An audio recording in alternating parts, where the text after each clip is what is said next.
The wedding guests applauded as the beautiful bride smiled with pride until a trembling elderly waitress accidentally spilled a few drops of juice onto her designer gown. Without a second thought, Adoranki raised her hand and slapped the old woman so hard that the ballroom fell silent. The waitress lowered her head, hiding tears, but never her dignity. Standing only a few steps away, the groom Oluwaseun Balogun felt an inexplicable ache in his heart as he looked into the old woman's eyes. No one in that magnificent hall knew they had just humiliated the one woman who held the power to change every life in the room forever. Before we begin, tell us where you're watching from and what time it is in your country. If you enjoy emotional stories filled with justice, hope, and unforgettable twists, don't forget to subscribe so you never miss our next journey. Morning sunlight poured across the skyline of Lagos, turning glass towers into shimmering mirrors above the restless city below.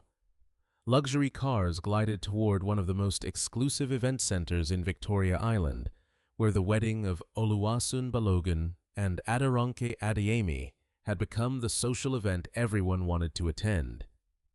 Invitations had been impossible to obtain. Politicians, respected entrepreneurs, celebrities, senior pastors, and influential business executives had all cleared their schedules to witness what newspapers were already calling the wedding of the year. Inside the magnificent ballroom, decorators hurried through their final inspections. White orchids cascaded from crystal chandeliers. Gold-trimmed tables stretched across polished marble floors, each carefully arranged with imported china, sparkling crystal glasses, and elegant floral centerpieces. A live orchestra rehearsed softly near the stage, while photographers adjusted expensive cameras, waiting for the perfect moments that would soon flood social media. Everything had to be flawless, especially because Adoranki demanded nothing less.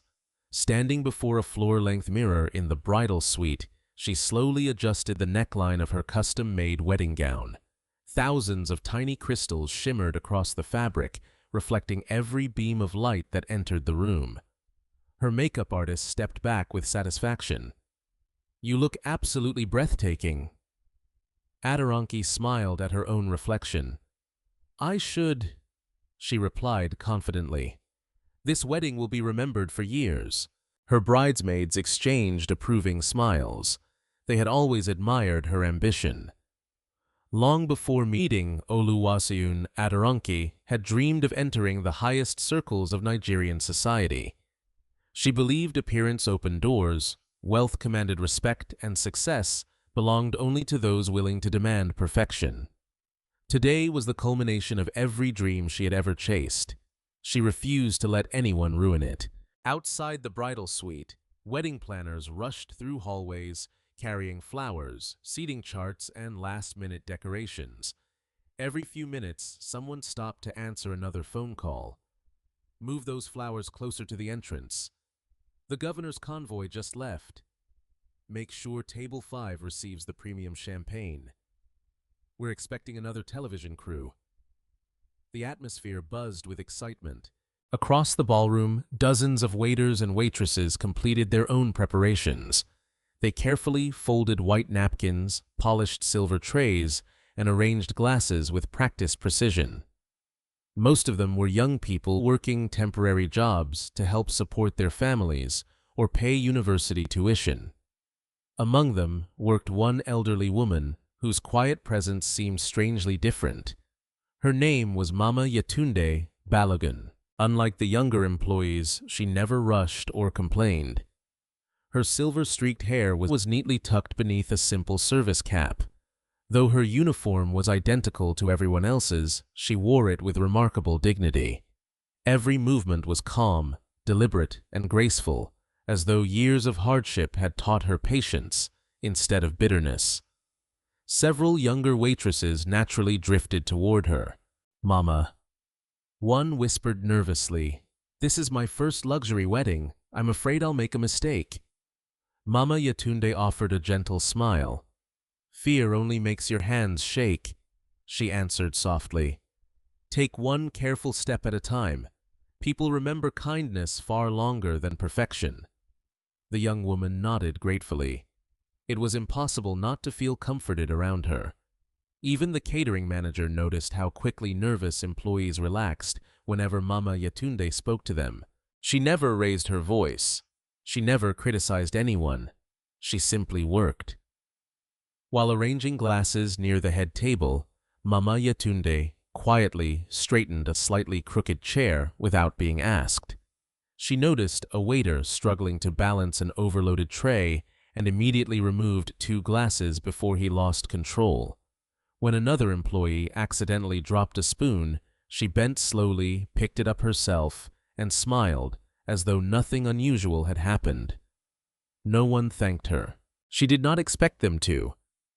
Across the ballroom, Oluwaseun arrived with his best man.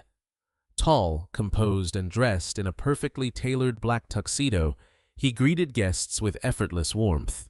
Unlike many wealthy businessmen his age, he carried himself without arrogance. Employees smiled naturally when he passed because he always acknowledged them with respect. "Good morning. Thank you for your hard work. We appreciate everything you're doing today." Simple words. Yet they surprised many workers who rarely heard such kindness from powerful people. As Oluwaseun walked toward the stage for a final rehearsal, his eyes briefly fell upon Mama Yetunde. She was helping another waitress adjust a serving tray. For only a second, something inside him paused. He couldn't explain why. There was nothing extraordinary about the elderly woman. She looked like countless hard-working mothers who spent their lives serving others. Yet something about her gentle eyes stirred an emotion he hadn't felt in years. Almost familiar. Before he could think further, his wedding coordinator approached. "Sir, we're ready for the rehearsal." Oluwaseun nodded. The strange feeling disappeared as quickly as it had come. Meanwhile, Aderonke emerged from the bridal suite to inspect the ballroom herself. Her wedding planner smiled confidently. "Everything is exactly as requested." Aderonke slowly walked between the tables. She examined every flower arrangement, every ribbon, every chair, every plate. Then she stopped abruptly. "This centerpiece is crooked." The planner looked carefully. I can barely see. I can." Her voice was sharp enough that nearby staff immediately lowered their heads. "And these candles aren't evenly spaced. They're less than 1 centimeter apart." "I don't care." She turned toward another employee. "Who approved this arrangement?" Nobody answered immediately. The silence only worsened her mood. "I asked a simple question." A trembling decorator stepped forward. "I did, ma'am." Aderonke sighed dramatically. "If you call this luxury, perhaps you've never attended a proper wedding before." The young decorator's face flushed with embarrassment. "I'm sorry." Sorry doesn't fix incompetence. Without waiting for a response, Aderonke continued walking. Several workers exchanged nervous glances once she had passed. Mama Yetunde quietly approached the embarrassed decorator. "You did beautiful work," she whispered kindly. The young woman looked surprised, but she hated it. Mama Yetunde gently adjusted one flower. "Some people only see what is missing." She smiled warmly. "Others notice what is already beautiful." The decorator's eyes filled with gratitude. "Thank you, Mama." Mama Yetunde simply returned to work. She had long ago learned that wounded hearts often hurt other people without realizing it. The afternoon passed quickly. Guests began arriving one after another. Luxury SUVs lined the entrance. Security officers escorted dignitaries inside. Camera flashes filled the grand foyer. Reporters whispered excitedly about business partnerships, political alliances, and famous celebrities gathering beneath one roof. Inside the ballroom, music floated gently through the air as laughter mixed with elegant conversation. Everything appeared perfect. Exactly as Aderonke had imagined. Yet, perfection often hides the first cracks that no one notices. While carrying a tray of champagne glasses toward the VIP section, a young waiter suddenly stumbled after catching his shoe on the edge of a decorative carpet. The heavy silver tray tilted dangerously. Without hesitation, Mama Yetunde stepped forward and steadied it before the glasses could crash onto the marble floor. Only a few drops spilled. No guest even noticed. The frightened waiter exhaled deeply. "I'm so sorry." Mama Yetunde smiled. "No harm was done. You saved my job." "I only saved a few glasses." The young man laughed nervously. Watching from several meters away, Oluwaseun witnessed the brief exchange. Again, that strange feeling returned. The elderly waitress reminded him of someone whose face had become blurred by time. Before he could search his memory, Aderonke's voice echoed across the ballroom. "Everyone!" Staff immediately stopped moving. "I expect absolute perfection today." She slowly scanned every employee. "If anyone embarrasses me in front of my guests..." Her eyes rested briefly on the catering staff. "There will be consequences." The ballroom became silent. Mama Yetunde lowered her eyes quietly and continued arranging the final table. Far above the glittering celebration, dark clouds slowly gathered beyond the windows overlooking Lagos. Inside the ballroom, no one realized that the greatest storm of the day had not yet begun. The wedding ceremony unfolded beneath a canopy of white roses and soft golden lights, where every smile seemed carefully rehearsed for the cameras. Guests applauded as Oluwaseun and Aderonke exchanged vows, promising love, loyalty, and respect before family, friends, and God. The applause echoed through the elegant hall, while photographers hurried to capture every perfect angle. From the outside, everything looked like a dream. Inside, however, dozens of catering staff moved almost invisibly, ensuring that glasses were never empty, tables remained spotless, and every guest received flawless service. Among them, Mama Yetunde quietly carried a silver tray through the crowded ballroom. She neither stared at the bride nor admired the decorations. Her attention remained fixed on the workers around her. She noticed everything. A nervous young waiter whose hands trembled whenever an important guest looked his way. A teenage waitress trying desperately to hide sore feet after standing since dawn. A dishwasher who had skipped breakfast because he wanted his younger siblings to eat first. Without saying much, Mama Yetunde found small ways to ease each burden. She quietly exchanged heavy trays for lighter ones. She reminded exhausted workers to drink water whenever supervisors looked away. She even slipped half of her own lunch into a paper bag and placed it beside a young cleaner who had confessed she could not afford another meal until the following evening. The girl looked around in confusion before realizing who had left it. Mama Yetunde simply smiled. "Eat while the food is still warm." The girl hesitated. "But what about you? I have lived long enough to know that hunger is easier to bear than watching someone else go hungry." The young cleaner fought back tears. No one else noticed. Everyone remained focused on serving the wealthy guests whose laughter filled the ballroom. Near the entrance, the catering supervisor paced anxiously between the tables. His name was Sei. He was known for his strict discipline and impossible expectations. "Move faster. Table 8 is waiting." "Who arranged these glasses?" "We're behind schedule already." Every few minutes, his voice grew louder. Several employees became so nervous that simple tasks suddenly felt difficult. One waiter nearly dropped a tray after being startled by another sharp command. Before Sei could explode in anger, Mama Yetunde stepped between them. "I asked him to help me," she said calmly. The statement was only half true. The frightened young man looked at her with surprise. Sei frowned. "Then finish quickly." He walked away without another word. The waiter released a long breath. "You didn't have to do that." Mama Yetunde adjusted the tray in his hands. Sometimes protecting another person's dignity costs nothing. The young man nodded silently. Her words lingered in his mind long after she walked away.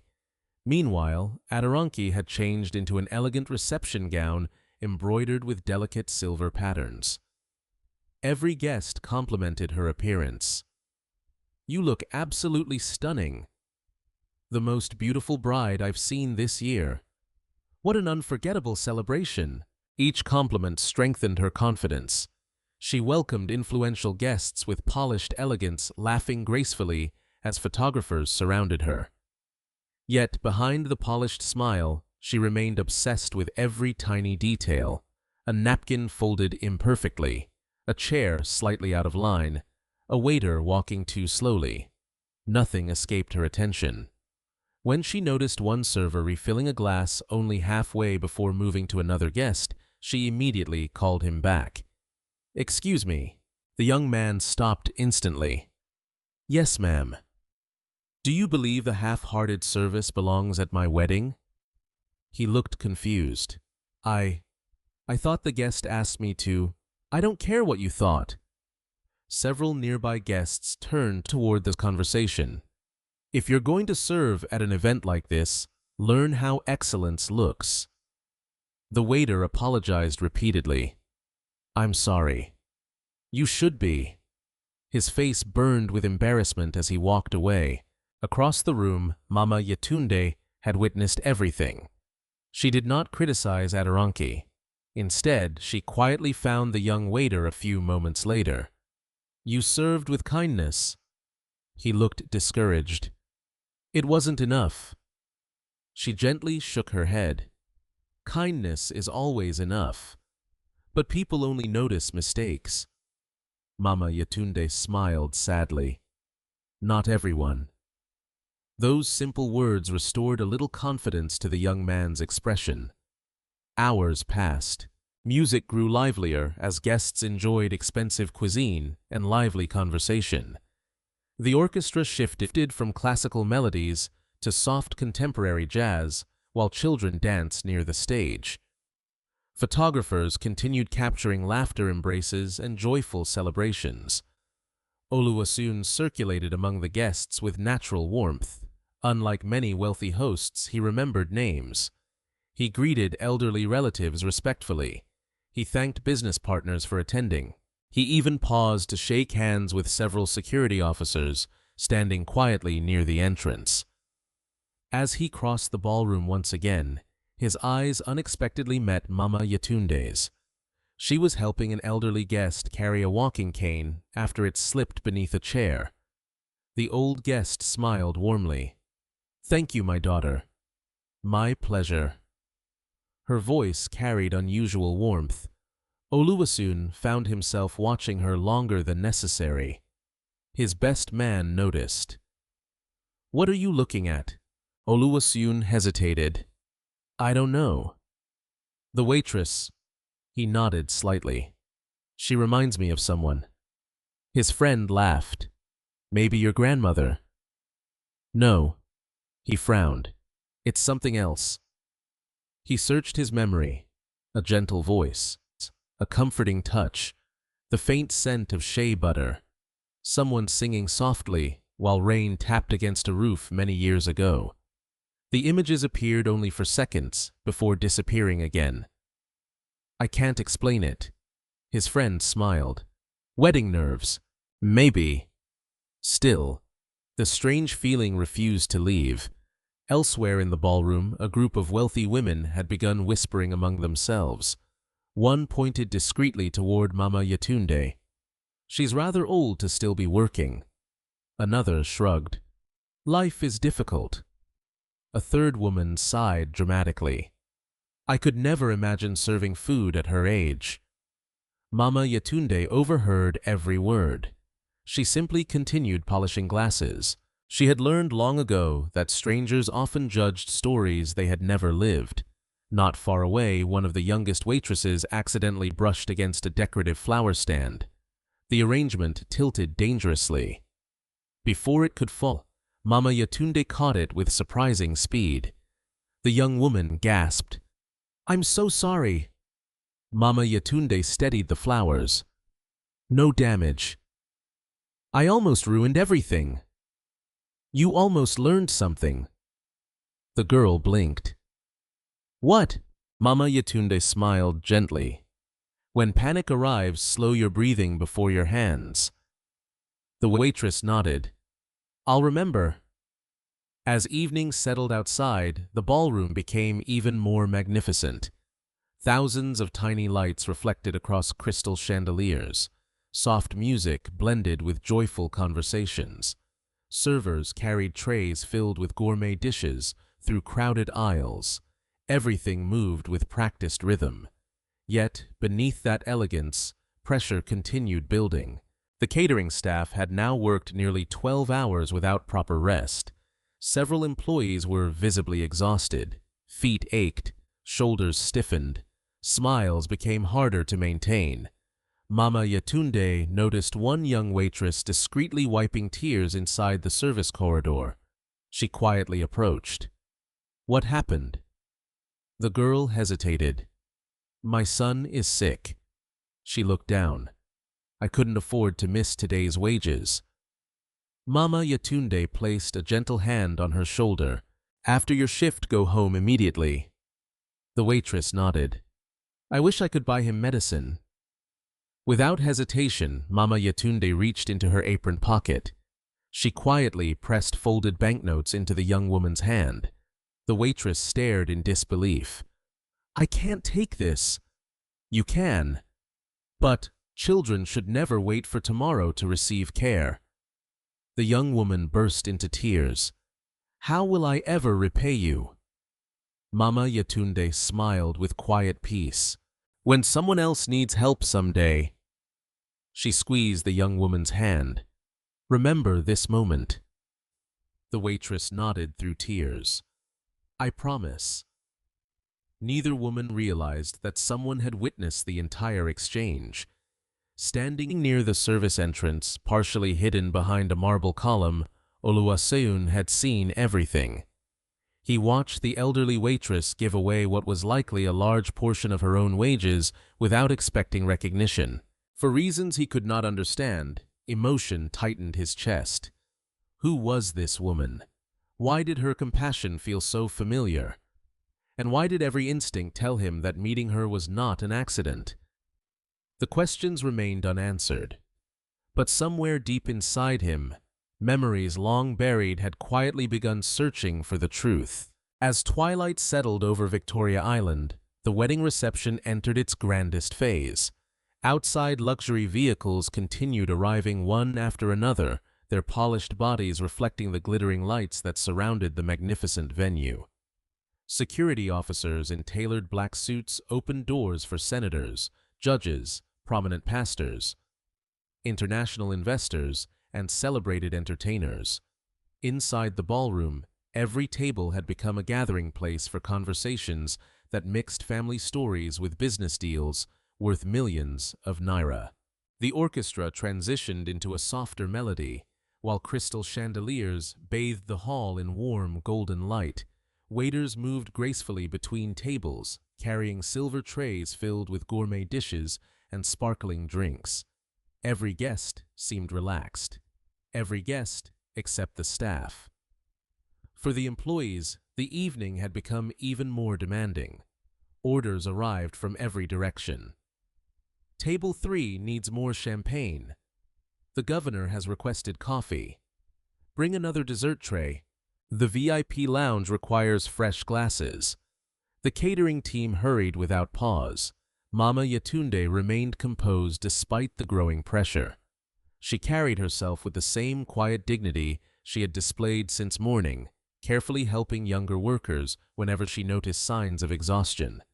Nearby, two waiters struggled to carry an oversized serving tray loaded with expensive crystal glasses. "Careful," Mama Yetunde said softly. One of them forced a smile. "We're trying." She stepped beside them. "Lift together." The two young men adjusted their grip exactly as she instructed. Immediately, the tray became easier to balance. "Thank you, Mama." one whispered. She simply nodded before continuing toward another section of the ballroom. Watching from a distance, several employees had begun calling her Mama without even realizing it. She had become everyone's source of calm. Across the ballroom, Oluwaseun stood beside several respected business executives discussing future investments. One elderly chairman laughed warmly. "You've built an impressive company before turning 40. Oluwaseun smiled modestly. "I've had good people beside me. Humility is rare these days. I learned long ago that success never belongs to one person." The chairman nodded approvingly. "You'll go even further." Their conversation shifted toward manufacturing, agriculture, and new technology investments across West Africa.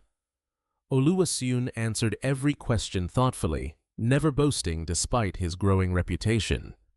Several guests admired him not because he was wealthy, but because he listened before speaking. Yet even while participating in conversation, his eyes occasionally wandered across the ballroom. Each time they found Mama Yetunde, she was never standing still, helping, serving, encouraging, almost watching over everyone. Again that strange feeling returned. His memory refused to cooperate. He knew he had never met the elderly waitress, yet something inside him insisted otherwise. Before he could think further, another guest approached. "Oluwaseun, congratulations once again." He turned politely. The moment disappeared. Not far away, Aderonke stood surrounded by several elegantly dressed women who admired every detail of the celebration. "This ballroom is magnificent. The flowers must have cost a fortune. I've never attended such a beautiful wedding." Aderonke smiled proudly. "I wanted every guest to experience excellence." "You certainly achieved that." Another woman laughed. "People will be talking about this wedding for years." The compliments pleased Aderonke enormously. She had spent nearly a year planning every detail, every ribbon, every flower, every menu, every photograph. Nothing had been left to chance. For her, today's wedding represented more than love. It represented achievement, recognition, status. She believed first impressions lasted forever, and tonight she intended to impress everyone who mattered. One bridesmaid leaned closer. "You seem surprisingly calm." Aderonke laughed. "I'll relax after every guest leaves." She looked around carefully. "I still don't trust these catering people. They've done well so far. They're paid to." Her smile faded slightly. One careless mistake can destroy months of preparation. The bridesmaid shrugged. "They seem professional." "I hope so." She glanced briefly toward the service staff, especially the older waitress. Something about Mama Yetunde irritated her. She couldn't explain why. Perhaps it was the calm confidence with which the elderly woman carried herself. Perhaps it was because younger employees naturally listened to her instead of supervisors. Or perhaps Aderonke simply disliked people who appeared comfortable despite having very little. Whatever the reason, she continued watching her from time to time. Meanwhile, at table 7, several elderly relatives discussed Oluwaseun's childhood. One uncle sighed quietly. His father would have been proud. Another nodded. He became an honorable man. A gray-haired aunt added gently, "It's unfortunate his mother never lived to see this day." The others exchanged uncomfortable glances. "We don't actually know that." Silence settled around the table. The uncle cleared his throat. "No one ever found her. She simply disappeared after Chief Balogun died." Another relative lowered his voice. "The inheritance dispute destroyed the family. We shouldn't discuss that today." "I know. But sometimes I still wonder. What really happened?" The conversation ended there, not because curiosity disappeared, because no one truly knew the answer. Years earlier, shortly after the death of Oluwaseun's billionaire father, confusion and legal battles had consumed the family. Relatives argued over property companies, investments, and land. Then one day, Oluwaseun's mother vanished. The official explanation had always remained vague. Some believed she left voluntarily. Others suspected grief. A few whispered darker possibilities, but no evidence had ever surfaced. Oluwaseun himself rarely mentioned those years. Whenever anyone asked about his childhood, he politely changed the subject. Pain had taught him silence. Across the ballroom, Mama Yetunde quietly passed near the relatives' table, carrying fresh drinks. She heard only fragments. His mother disappeared after Chief Balogan died. For the first time all evening, she paused, only briefly. Her eyes lowered. A quiet sadness crossed her face before disappearing almost instantly. She continued walking without saying a word. No guest noticed. Except one. Oluwaseun had been approaching from the opposite direction. He saw the sadness. He saw how quickly she hid it. Again his heart tightened. Why? Why did the old woman's pain affect him so deeply? He didn't know. Nearby, the orchestra announced the beginning of the couple's first dance. Guests applauded enthusiastically. Oluwaseun offered his hand. Aderonke smiled brilliantly. Together they stepped onto the illuminated dance floor. Music filled the ballroom. Phones rose into the air to record the moment.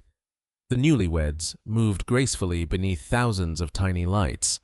Around them, the staff quietly continued working. Mama Yetunde watched from a respectful distance. Her expression carried neither envy nor regret, only gentle hope. As the dance ended, applause thundered across the hall. Aderonke embraced Oluwaseun while cameras flashed endlessly. It seemed like the perfect evening. But perfection rarely lasts. In the service corridor behind the ballroom, exhausted workers rushed to prepare the next round of drinks. One inexperienced waiter accidentally overloaded a large silver tray with crystal glasses filled to the brim. Mama Yetunde noticed immediately. "That's too heavy. I can manage." She smiled kindly. Confidence is good.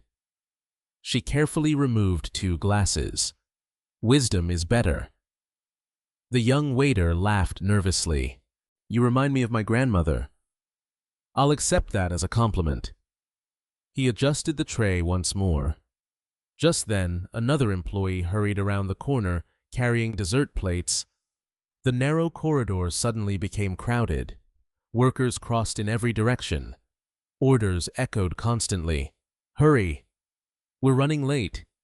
VIP section first." The young waiter took a careful step forward. Then another. Ahead of him, Aderonke had begun greeting an important group of newly arrived guests near the ballroom entrance. Mama Yetunde looked toward the crowded room. Something about the growing confusion unsettled her. She quietly followed several steps behind the young waiter, not because she expected disaster, but because experience had taught her that the smallest accidents often happen during the busiest moments. She hoped she was wrong.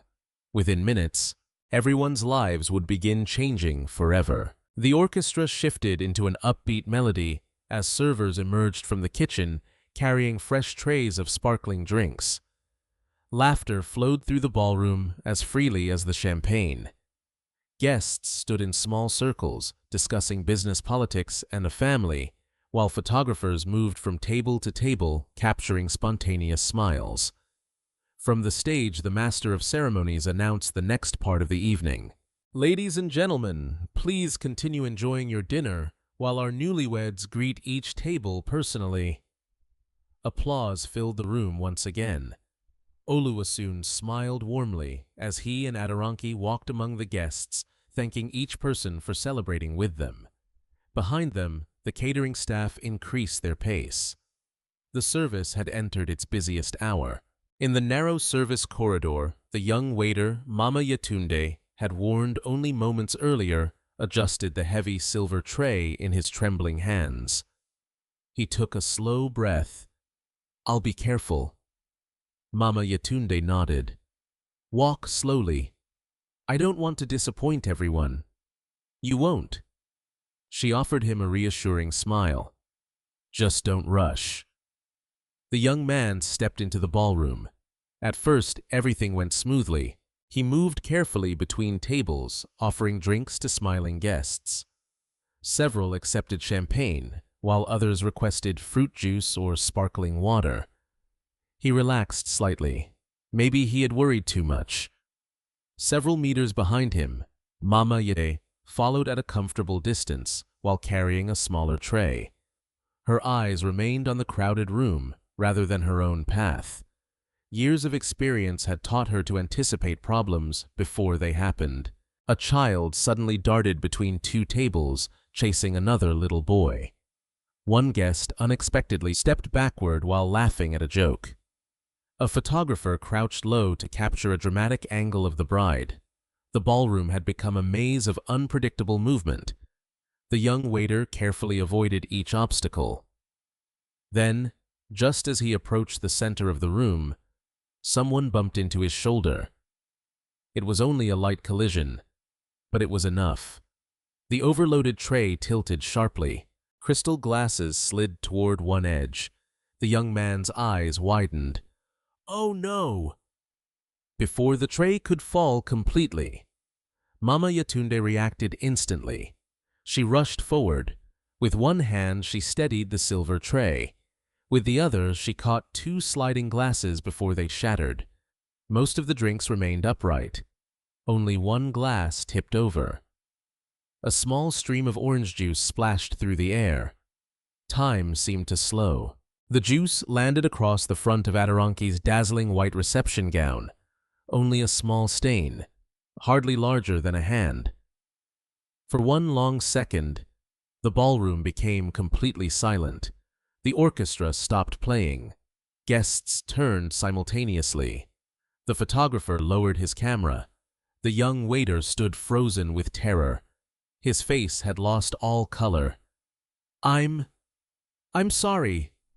His voice barely emerged. "I didn't mean." Mama Yetunde immediately stepped in front of him. "It was an accident." She reached for a clean napkin. "I'm terribly sorry, ma'am. Allow me to—" Before she could finish speaking, Adoranki looked down at the orange stain spreading across the expensive fabric. Her breathing grew heavier. Months of planning, thousands of photographs, hundreds of distinguished guests. And now, a stain. She slowly lifted her eyes toward Mama Yetunde. The elderly waitress remained calm. Her hands held the folded napkin. "I can clean it immediately." Several guests waited nervously. Some expected the bride to laugh the incident away. Others expected mild frustration. No one expected what happened next. Adoranki's face hardened. "You—" Her voice echoed across the silent ballroom. "You ruined my wedding." Mama Yetunde shook her head gently.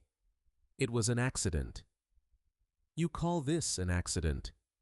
She gestured toward her gown. "Do you have any idea how much this dress cost?" "I'm deeply sorry." "Sorry." Her voice became louder. "Sorry won't remove the stain." Oluwasun stepped forward. "Adoranki!" But she barely heard him. Every pair of eyes in the ballroom was watching. She felt embarrassed, humiliated. In her mind, everyone was judging her.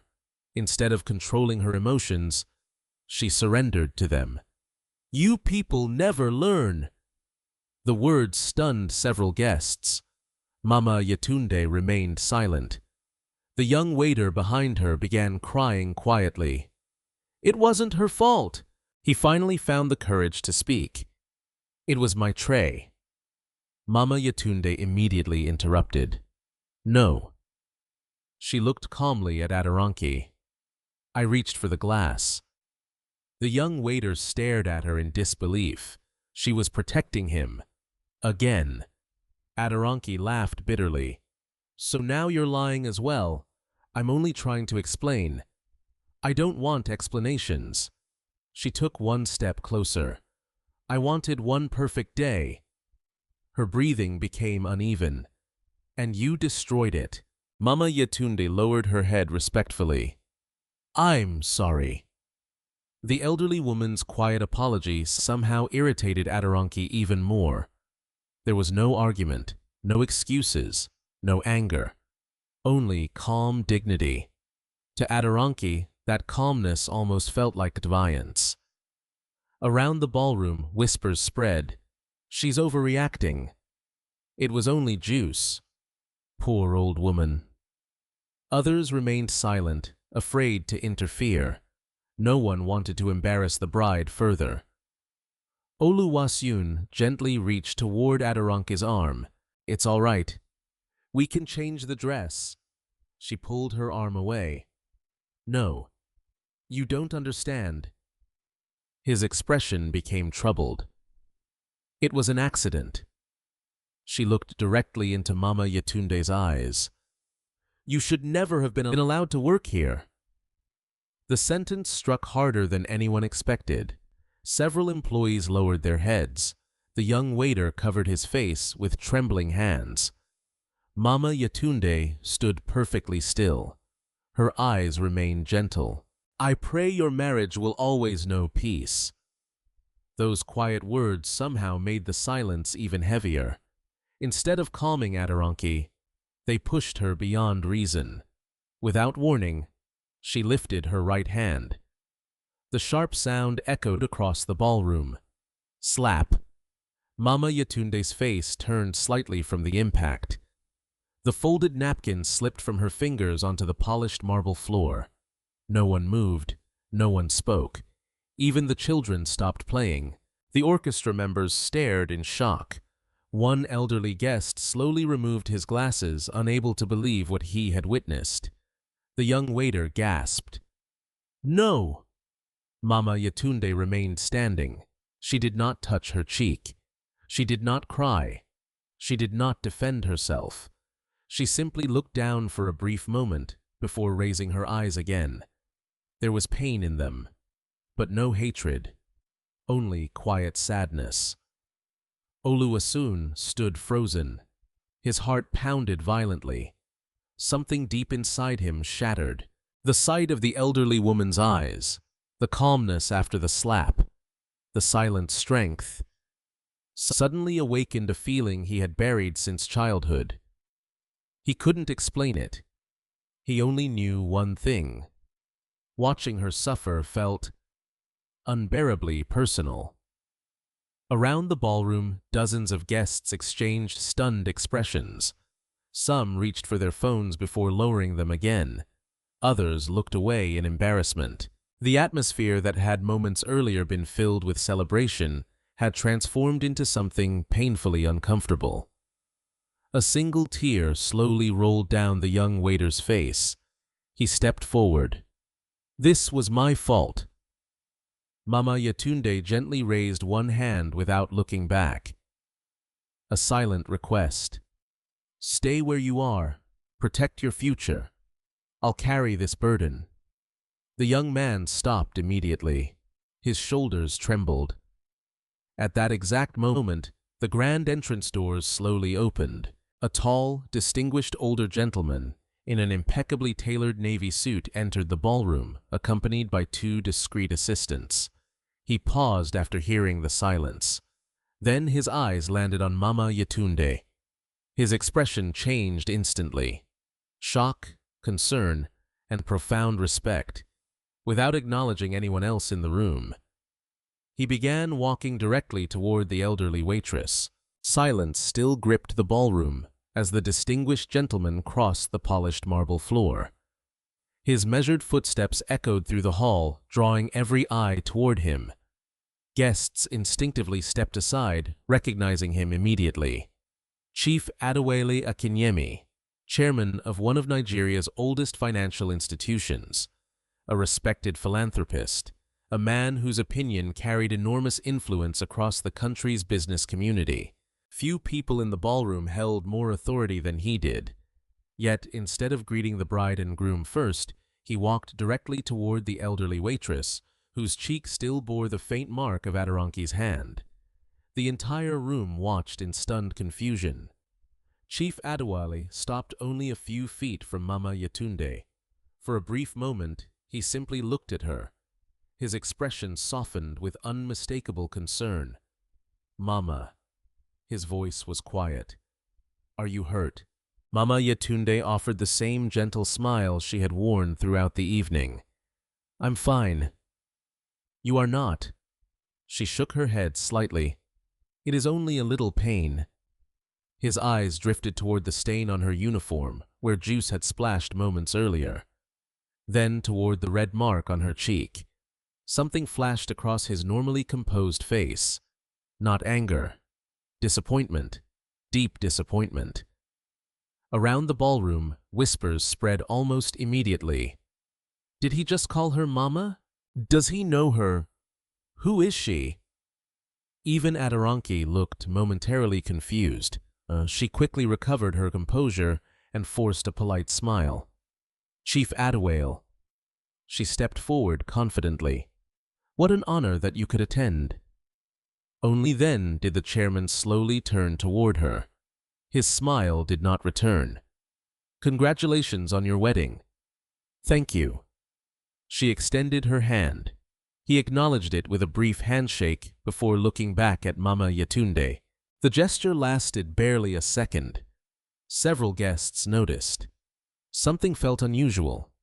Chief Adewale rarely ignored social etiquette. Tonight, however, his attention remained fixed elsewhere. Aderonke sensed the awkwardness. Trying to recover the atmosphere, she laughed lightly. "I'm afraid one of the staff had a small accident." She glanced dismissively toward Mama Yetunde. "But everything is under control."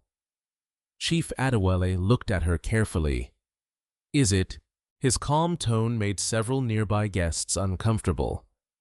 "It was unfortunate." Aderonke smiled politely. "The waitress simply wasn't careful." Before anyone else could speak, the young waiter suddenly stepped forward. His hands were shaking. "No."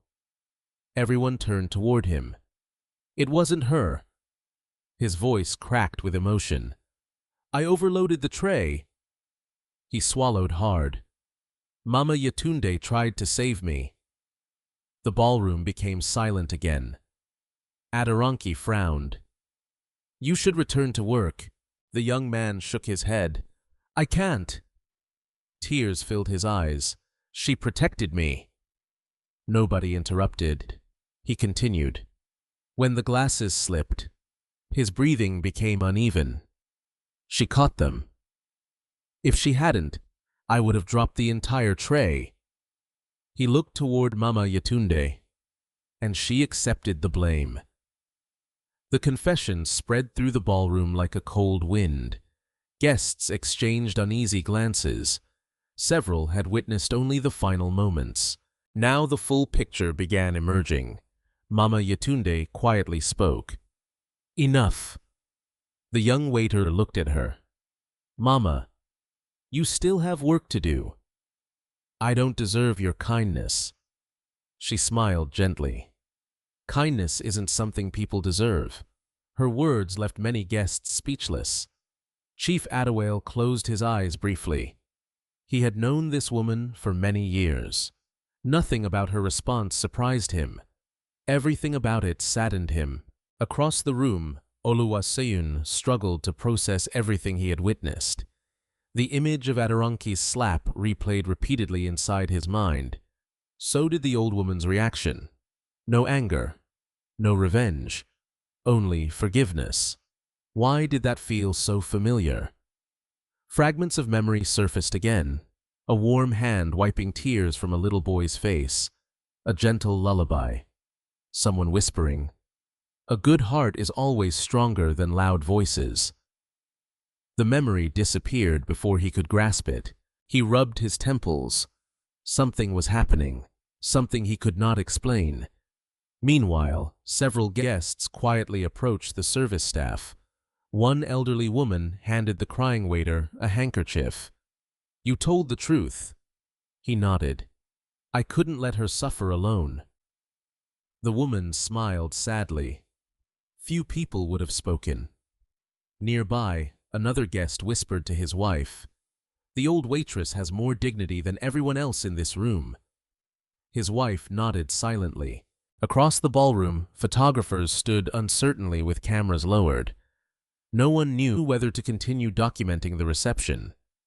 The joyful atmosphere had completely vanished. Even the musicians remained frozen, waiting for instructions. The master of ceremonies looked helpless. Should he announce another program? Should he pretend nothing had happened?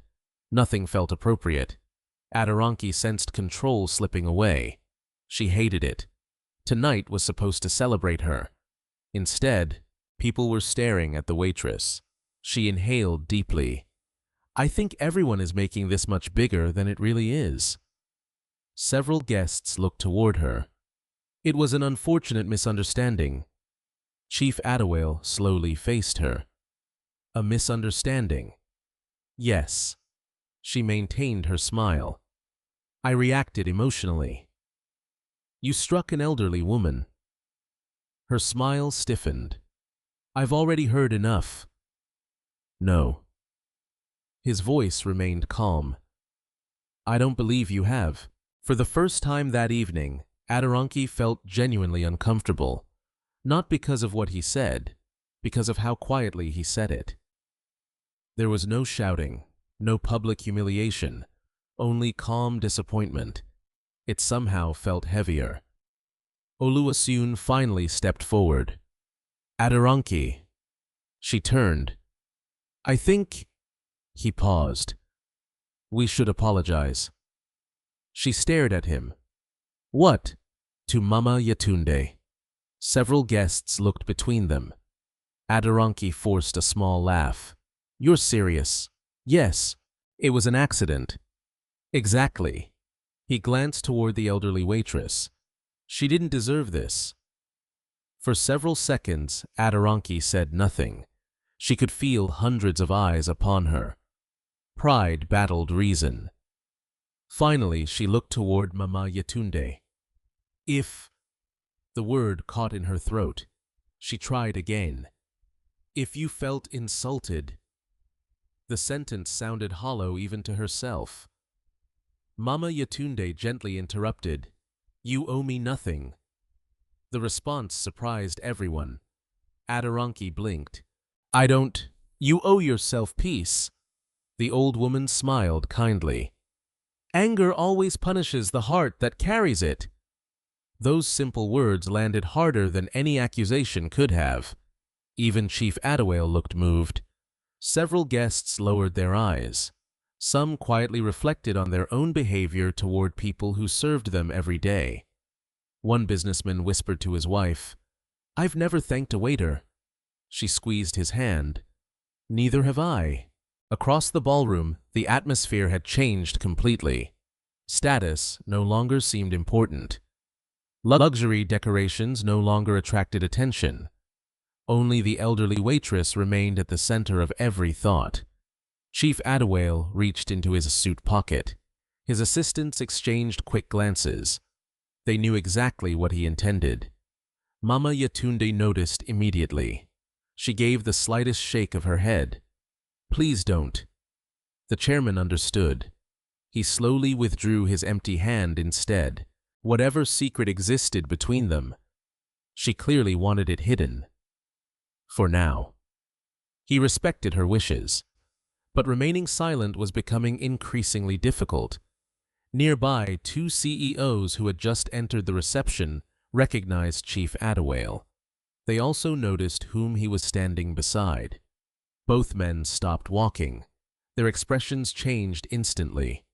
One whispered under his breath, "It can't be." The other looked again. "It is." Neither man noticed Adoranki. Neither greeted Oluwaseun. Instead, both executives immediately changed direction and began walking toward Mama Yetunde with unmistakable respect. The nearest guests watched in growing disbelief. Something extraordinary was unfolding, and for the first time that evening, Aderonke felt the frightening certainty that she had made a mistake far greater than anyone yet understood. The two executives crossed the ballroom with calm but purposeful steps, ignoring the curious stares that followed them. Their arrival deepened the strange silence that had settled over the reception. One was Chief Bamidele Ogunleye, founder of a nationwide logistics empire. The other was Mrs. Funmilayo Akinola, chairwoman of one of Lagos's largest charitable foundations. Both were widely respected for their business achievements and public service. Neither of them looked toward the bride. Neither of them acknowledged the orchestra. Their attention remained fixed on one person, Mama Yetunde. When they finally reached her, Chief Bamidele lowered his head respectfully. "Mama." His voice carried genuine warmth. "It has been far too long." The entire ballroom froze again. Mama Yetunde smiled gently. "It has indeed, Bamidele. You look well. I thank God for every new day." Mrs. Funmilayo stepped forward next. Without hesitation, she took both of Mama Yetunde's hands. "I've missed you, and I've prayed for you." The older woman's eyes softened. "I've prayed for all of you." Several guests exchanged bewildered glances. How could three of Nigeria's most respected figures speak to an elderly waitress as though she were someone deeply important? One businessman whispered to another, "Who exactly is she?" His friend slowly shook his head. "I have no idea. But something isn't right." Across the room, Aderonke's confident expression began to fade. She had expected the incident to disappear quickly. Instead, it had become the center of the evening. She forced another smile and approached the group. "Chief Bamidele." The executive nodded politely. "Good evening. We're honored to have you." "The honor is mine." His answer was courteous, yet his eyes immediately returned to Mama Yetunde. Aderonke noticed. "So?" She laughed lightly. "I didn't realize you knew one of the catering staff." Chief Bamidele looked at her for a long moment before replying, "I know many remarkable people." The answer sounded simple, yet something in his tone made several nearby guests glance at one another. Mrs. Funmilayo gently touched Mama Yetunde's shoulder. "Did anyone bring you some ice?" Mama Yetunde smiled. "I'll be fine." "You shouldn't have to say that. It has already passed." "No." Mrs. Funmilayo's voice remained calm. "It hasn't." Nearby, Oluwasun watched the conversation with increasing confusion. These were people whose schedules were nearly impossible to secure. He himself had waited months for appointments with them during business negotiations. Yet now they stood before an elderly waitress with unmistakable affection. Nothing made sense. His best man leaned closer. "Do you know her?" Oluwasun slowly shook his head. "I don't." But what?" He hesitated. "It feels like I should." His friend frowned. "What does that mean?" "I wish I knew." Across the ballroom, the young waiter who had caused the accident remained standing quietly near the service entrance. His name was Kunle. He watched Mama Yetunde with tearful eyes. Another waiter approached him. "Are you all right?" Kunle sighed heavily. "This is all because of me." "No. I should have listened." "You were tired." Kunle lowered his head. "She protected me." His voice became quieter. "She always protects everyone." The second waiter nodded. "She's been doing that since morning." "Not just today." Kunle looked toward Mama Yetunde. "She's like that every shift." He smiled sadly. "If someone forgets lunch, she shares hers. If someone makes a mistake, She accepts part of the blame. If someone cries, she's the first person beside them. The second waiter looked thoughtful. I've never heard her complain. Neither have I. And she's probably the oldest person here. Kunle nodded. But somehow she's also the strongest. Their conversation quietly reflected what every employee had begun realizing throughout the day. Mama Yetunde possessed a kind of strength that had nothing to do with physical power. It came from somewhere much deeper. Meanwhile, Chief Adewale turned toward Oluwaseun. My son. Oluwaseun approached respectfully. Chief, you've built an admirable life. Thank you. The chairman smiled faintly. Your father would have been proud. Those words immediately caught Oluwaseun's attention. You knew my father well. Very well. I wish I remembered more about those years. Chief Adewale studied his face carefully. Sometimes memories return when the heart is ready. The statement sounded unusually personal. Oluwaseun blinked. What do you mean? Before the chairman could answer, Mama Yetunde gently interrupted. The guests are waiting. Everyone turned toward her. The wedding should continue. Chief Adewale frowned slightly. After what happened, she nodded. Joy should not disappear because of one painful moment. But Mama, she smiled, the young couple deserves happiness. Aderonke listened in silence. The old woman's generosity unsettled her far more than anger would have. Why wasn't she demanding justice? Why wasn't she exposing the bride before everyone instead? She kept protecting other people. Again and again. Aderonke could not understand it. The master of ceremonies cautiously stepped onto the stage. Ladies and gentlemen, he cleared his throat. Shall we continue the evening? No one answered immediately. Finally, Mama Yetunde looked toward the musicians. Please, her gentle voice reached them. Play. The conductor hesitated before raising his baton. Soft music slowly returned. Conversations gradually resumed. But something fundamental had changed. The laughter sounded quieter. People spoke more softly. Many guests found themselves watching Mama Yetunde instead of the bride and groom. Several even thanked waiters as drinks were served. One elderly senator accepted a glass of water. Thank you, young man. The waiter blinked in surprise. You're welcome, sir. At another table, a wealthy couple stood up to help an older cleaner move a serving cart. Small acts, simple acts. Yet they spread quietly throughout the ballroom. Kindness had become unexpectedly contagious. Near the stage, Aderonke watched these changes with growing discomfort. This wasn't how the evening was supposed to unfold. She was supposed to be the center of attention. Instead, every conversation somehow returned to the elderly waitress. Her bridesmaid whispered softly, Maybe. What? You should apologize properly. I already tried. Not really. Aderonke looked away. I don't even know who she is. Does that matter? The question lingered painfully. Across the ballroom, Chief Bamidal spoke quietly with Chief Adewale. We can't hide this much longer. I know. She won't allow us. Chief Adewale sighed. She's thinking about the young man. Oluwaseun. Yes. He deserves the truth.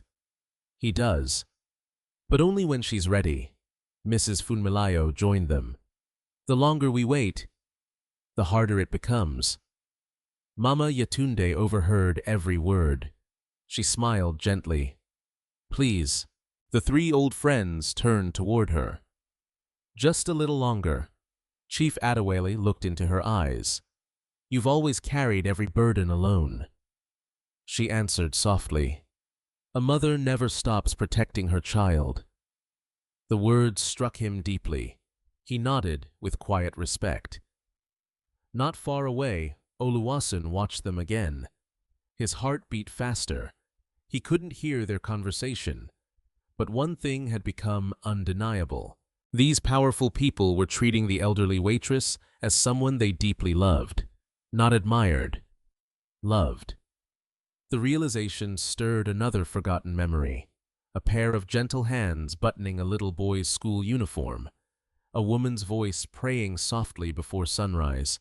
Someone kissing his forehead before he fell asleep. His breathing caught. The memories vanished once more. Frustrated, he pressed his fingers against his temples. What is happening to me? No one answered. At that exact moment, one of the hotel's senior managers hurried into the ballroom carrying a leather folder. He approached Chief Adewale respectfully. "Sir." The chairman looked up. "I've just received an important message." "What is it?" The manager hesitated. "It concerns—" He glanced toward Mama Yetunde, the legal representatives. Chief Adewale's expression changed immediately. He slowly accepted the folder without opening it. Around them, no one understood the significance of those simple words. But for the first time that evening, the carefully guarded secret had begun moving toward the surface. And once revealed, nothing in the Balogun family's life would ever be the same again. The leather folder remained unopened in Chief Adewale's hands. He stared at it for several long seconds before lifting his eyes toward Mama Yetunde. She immediately understood what it contained. She gave the slightest shake of her head. Not yet. Chief Adewale quietly exhaled and slipped the folder beneath his arm. "As you wish." The hotel manager looked between them in confusion. "Sir, the legal representatives said the documents were urgent." "They can wait." The manager hesitated. They specifically requested—" "I said they can wait." The firmness in Chief Adewale's voice ended the discussion. "Yes, sir." The manager bowed politely before leaving. Several nearby guests had witnessed the brief exchange. Questions multiplied.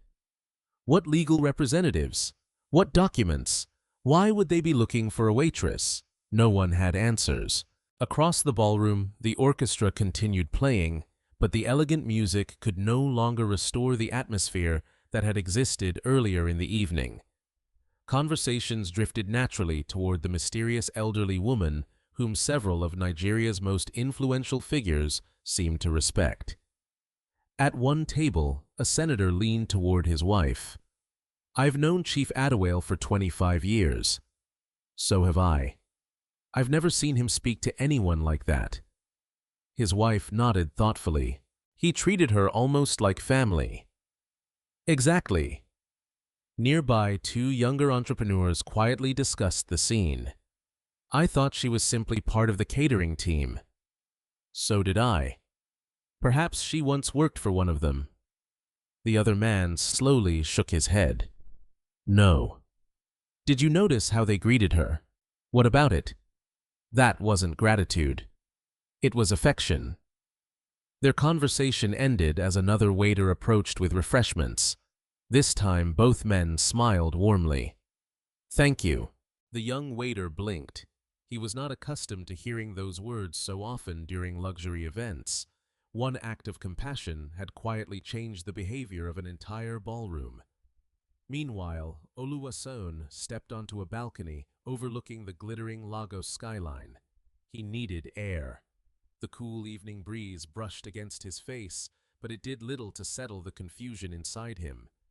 He rested both hands on the marble railing. Who was Mama Yetunde? Why did powerful executives treat her with such respect? Why did looking into her eyes awaken memories he could barely reach?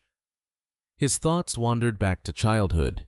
He remembered a large family house, rain falling against wide windows, a woman's gentle laughter, strong arms lifting him after he had fallen while trying to run across a garden. He closed his eyes. The image became clearer. A soft voice whispered, "Stand again, my son." His breathing slowed. Then the memory disappeared once more. He opened his eyes in frustration. I'm missing something. Behind him, the balcony door opened quietly. Chief Adewale stepped outside. I thought I'd find you here. Oluwaseun turned. I needed a moment. So did I. The older man stood beside him, looking across the city lights. Beautiful view. It is. For several seconds, neither spoke. Finally, Oluwaseun broke the silence. Chief. Yes. Who is she? The question hung between them. Chief Adewale remained silent. You know who I mean. I do. Everyone seems to know her. They do. But I don't. The chairman looked carefully at the younger man. Some answers change lives. I want the truth. I know. Then tell me. Chief Adewale's expression softened. I can't. Why? Because the right to tell that story belongs to someone else. Oluwaseun frowned. You're asking me to wait. Only a little longer. His frustration became visible. I've spent years living with unanswered questions. I know. My father's death. My mother's disappearance. Our family breaking apart. He looked directly at Chief Adewale. I deserve honesty. You do. The chairman nodded slowly. And you will have it. When the time is right. Oluwaseun sighed heavily. I don't understand. You will. The older man gently placed a hand on his shoulder. Trust me. Before Oluwaseun could ask another question, the ballroom doors opened again. One of the ushers approached respectfully. Sir? Chief Adewale turned. The bride and groom are needed for the cake ceremony. We're coming. The usher bowed and returned inside. Chief Adewale looked once more at Oluwaseun. Whatever happens tonight, he paused, remember the kind of man you've chosen to become. The words sounded strangely significant. Then he walked back into the ballroom. Oluwaseun remained alone for another minute before following. Inside, the enormous 5-tier wedding cake stood beneath sparkling lights. Guests gathered around, applauding politely as the newlyweds approached. Photographers repositioned themselves. The master of ceremonies smiled brightly. Ladies and gentlemen, let us celebrate this beautiful union. Applause filled the room. Aderonke forced a graceful smile. She had spent the last 20 minutes trying to regain her confidence. Outwardly, she looked radiant. Inside, she remained unsettled. She could still feel the weight of countless eyes, not admiring her, judging her. As she picked up the ceremonial knife, she glanced across the ballroom. Mama Yetunde stood quietly near the service station, arranging clean glasses, as though nothing extraordinary had happened. How could she remain so calm? Why wasn't she angry? Why hadn't she left? The questions irritated Aderonke even more. The cake was cut. Guests applauded. The couple fed each other the traditional first bite. Laughter slowly returned. For a brief moment, the reception almost resembled the joyful celebration everyone had expected. Then another unexpected moment unfolded. An elderly woman seated near the front slowly rose from her chair. She walked carefully toward Mama Yetunde. The guests watched curiously. Without saying a word, the elderly guest embraced her. A long, heartfelt embrace. When they separated, the woman spoke through tears. You still remember me? Mama Yetunde smiled warmly. How could I forget, Grace? You paid for my daughter's surgery. The words carried farther than she intended. Several nearby guests turned immediately. Grace wiped her eyes. 20 years ago, my husband had already died. I had nothing. She looked around the ballroom. Every hospital turned us away. Her voice trembled. Then someone told me to find a woman named Yetunde. The ballroom grew quieter. Grace reached for Mama Yetunde's hands. You sold your own jewelry. You saved my little girl. I never had the chance to thank you properly. Mama Yetunde gently squeezed her hands. Your daughter recovered. That's all that mattered. Grace shook her head. No, you mattered. Several guests listened in stunned silence. This was no ordinary waitress. Another middle-aged man slowly stood from a nearby table. So, it was you. He stepped forward. My scholarship. Mama Yetunde looked at him with recognition. David, I searched for you for years. He smiled emotionally. I became an engineer because of you. One story became two, then three. A retired teacher approached, a pastor followed. A widow quietly wiped tears from her eyes before joining them. Each person carried a different memory. A school fee paid. A hospital bill covered. Food delivered during a famine. Rent settled anonymously. Small acts of kindness that had quietly transformed lives. The ballroom watched in astonishment. No one had expected the elderly waitress to be connected to so many people. Adoranki's heartbeat quickened. For the first time that evening, genuine doubt entered her heart. Who had she really slapped, and why did it suddenly feel as though the answer would change everything? Just then, Chief Adawale slowly reached for the leather folder once again. This time, Mama Yetunde did not stop him. Chief Adawale rested the leather folder against one of the reception tables without opening it immediately. Every movement was slow, deliberate, almost ceremonial. The guests closest to him instinctively fell silent. Their conversations faded until only the soft music from the orchestra remained. Even the musicians sensed the unusual tension and gradually lowered the volume of their performance. Across the ballroom, dozens of eyes shifted between the chairman, Mama Yetunde, and the unopened folder. No one knew what it contained. Everyone sensed it mattered. Mama Yetunde stood quietly with both hands folded before her apron. Her expression remained peaceful. There was no excitement, no fear, only quiet acceptance. Chief Adawale looked at her gently. Are you certain? She nodded once. I've delayed it long enough. His shoulders rose with a slow breath. Very well. Before he could continue, Mama Yetunde raised one hand. May I speak first? Of course. She stepped forward until she stood where every guest could see her. Several members of the catering staff immediately became anxious. Kunla whispered to another waiter. What's happening? I don't know. I've never seen Mama like this. Neither had anyone else. Mama Yetunde looked around the magnificent ballroom. Crystal chandeliers sparkled overhead. Elegant flowers surrounded every table. Beautiful decorations reflected months of careful planning. She smiled softly. This is a beautiful wedding. Her gentle voice carried surprisingly well through the silent hall. I sincerely pray that this marriage will know patience, forgiveness, and kindness. She turned toward Oluwaseun and Adoranki. Every marriage will face days of joy and days of pain. What allows two people to remain together is not wealth. It is mercy. Her eyes rested briefly on Adoranki. None of us is perfect. We all speak words we later regret. We all make choices we wish we could undo. Several guests lowered their eyes.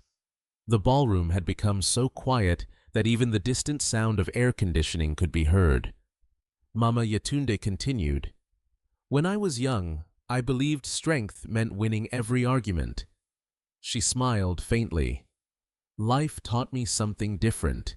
Real strength is choosing compassion when anger feels easier. She looked toward the catering staff. I've worked beside many wonderful young people. They remind me every day that hope still exists. Kunla struggled to hold back tears. Several waitresses quietly wiped their eyes. Then Mama Yetunde surprised everyone. She bowed respectfully toward Aderonke. "I forgive you." The words landed with astonishing force. Aderonke stared in disbelief. "You," Mama Yetunde nodded gently.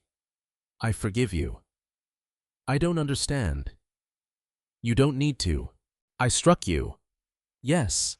I humiliated you. Yes. And you forgive me. I chose forgiveness long before today." Silence returned. Many guests found themselves unexpectedly emotional. One elderly pastor quietly whispered to his wife, "That is grace." She nodded without speaking. Across the ballroom, Oluwaseun watched the elderly woman with growing emotion.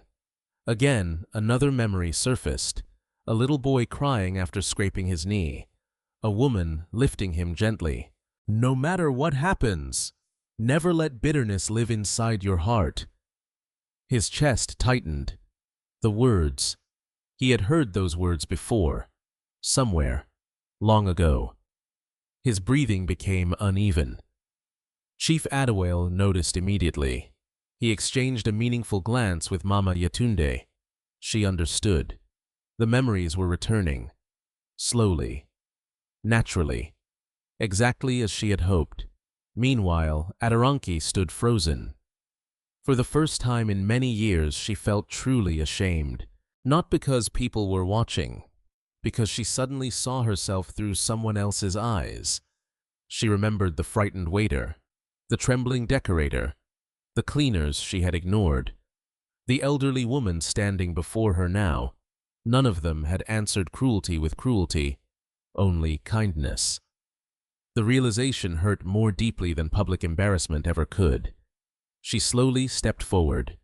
This time there was no practiced smile, no polished confidence, only honesty. "Mama," her voice trembled. "I'm ashamed." Mama Yetunde remained silent. "I've spent my whole life trying to appear important." Aderonke looked around the luxurious ballroom. "I thought respect could be demanded. I thought perfection mattered more than people." Tears gathered in her eyes. "But tonight," she swallowed hard, "I discovered how poor I really am." Several bridesmaids quietly began crying. The words were not dramatic. They were sincere. Aderonke slowly bent her knees. Gasps spread across the ballroom. The proud bride who had refused to apologize only minutes earlier now knelt before the elderly waitress. "I'm sorry." Nobody moved. Nobody interrupted. Aderonke lowered her head. "I cannot erase what I did. I cannot erase that slap. But if there is any mercy in your heart," she struggled to continue, "please forgive me." Mama Yetunde's eyes filled with tears for the first time that evening. She gently reached down. Instead of allowing the younger woman to remain kneeling, she lifted her back onto her feet. No daughter should remain on her knees before another woman. The single sentence echoed through the hall. Aderonke burst into tears. Mama Yetunde embraced her, not as someone who had been insulted, but as a mother comforting a hurting child. Many guests openly cried. Even hardened businessmen quietly reached for handkerchiefs. The atmosphere transformed completely. Chief Adewale finally spoke. "Now." He looked toward the leather folder. "There is something everyone deserves to know." Mama Yetunde slowly released Aderonke. She nodded. "Yes." The chairman carefully opened the folder. Inside were several official documents protected in transparent sleeves. Property records, court papers, identity documents, letters. He removed only one photograph. It showed a much younger woman holding a smiling little boy in her arms. The ballroom leaned forward almost collectively. Chief Adewale held the photograph carefully. "Many years ago," his calm voice carried through the hall, Before this evening's bride and groom ever met, before several companies represented in this room even existed, one family experienced a tragedy that was never fully understood. Oluwaseun stared at the photograph. His heartbeat accelerated. The little boy looked exactly like him. His breathing stopped. He took one slow step forward, then another. His eyes never left the picture. Where? His voice barely emerged. Where did you get that? Chief Adawale looked directly at him. It has been kept safely for many years. Oluwaseun reached out with trembling hands. The chairman carefully handed him the photograph. The moment his fingers touched the faded image, the buried memories returned with overwhelming force. A garden, his father's laughter, rain against the windows, a gentle woman singing while holding him close, the scent of jasmine, a birthday cake, a bedtime prayer, a warm embrace. He whispered one trembling word, "Mother." The photograph slipped slightly in his shaking hands, slowly, very slowly. He lifted his eyes from the picture. They settled upon Mama Yetunde, the elderly waitress who had quietly served food all evening, the woman he could never stop watching, the woman whose kindness had felt strangely familiar. Tears streamed down his face before he even realized he was crying. The entire ballroom watched in breathless silence as one impossible question formed inside his heart. Could it really be that the woman everyone believed was only a waitress was the mother he had mourned for almost 20 years? No one spoke.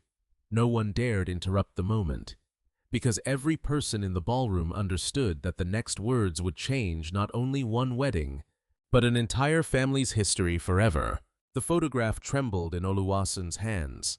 His eyes moved repeatedly between the faded image and Mama Yetunde's face, searching for details he had somehow never noticed before. The same gentle eyes, the same graceful smile, the same small birthmark near the left side of her jaw that appeared faintly in the old photograph. His breathing became shallow. "No." The whisper escaped before he could stop it. "It can't." Every heartbeat seemed louder than the orchestra, which had now fallen completely silent. Mama Yetunde looked at him with eyes overflowing with emotion. For years she had imagined this moment. She had prayed for it. She had feared it. Yet, now that it had arrived, words refused to come. Oluwaseun slowly walked toward her. One careful step, then another. Each step carried the weight of nearly 2 decades of unanswered questions. When he stopped only a few feet away, neither of them spoke. He simply searched her face. His voice finally broke the silence. "What?" He swallowed hard. "Is your name?" The elderly woman smiled through tears. "My full name." She paused gently. "Is Yetunde Balogun." The surname struck the ballroom like thunder. Gasps echoed across the hall. Several guests instinctively looked toward Oluwaseun. His family name, Balogun. His knees nearly gave way. "My father's?" "Yes." "My father's wife?" "Yes." "My mother?" Mama Yetunde closed her eyes briefly before opening them again. "Yes, my son." The words shattered the final barrier holding back his emotions.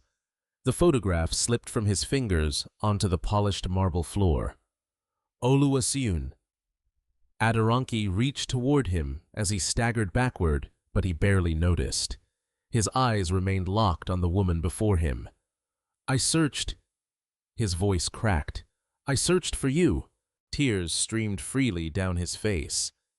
"They told me you abandoned us. They told me you disappeared. They told me," his words dissolved into sobs, "that you didn't want to come back." Mama Yetunde shook her head slowly. "Never." Her own tears flowed without restraint. "Not for one single day." The distance between them vanished. Oluwaseun rushed forward and embraced her with both arms. The elderly woman held him exactly as she had held him when he was a little boy. Neither cared that hundreds of people were watching.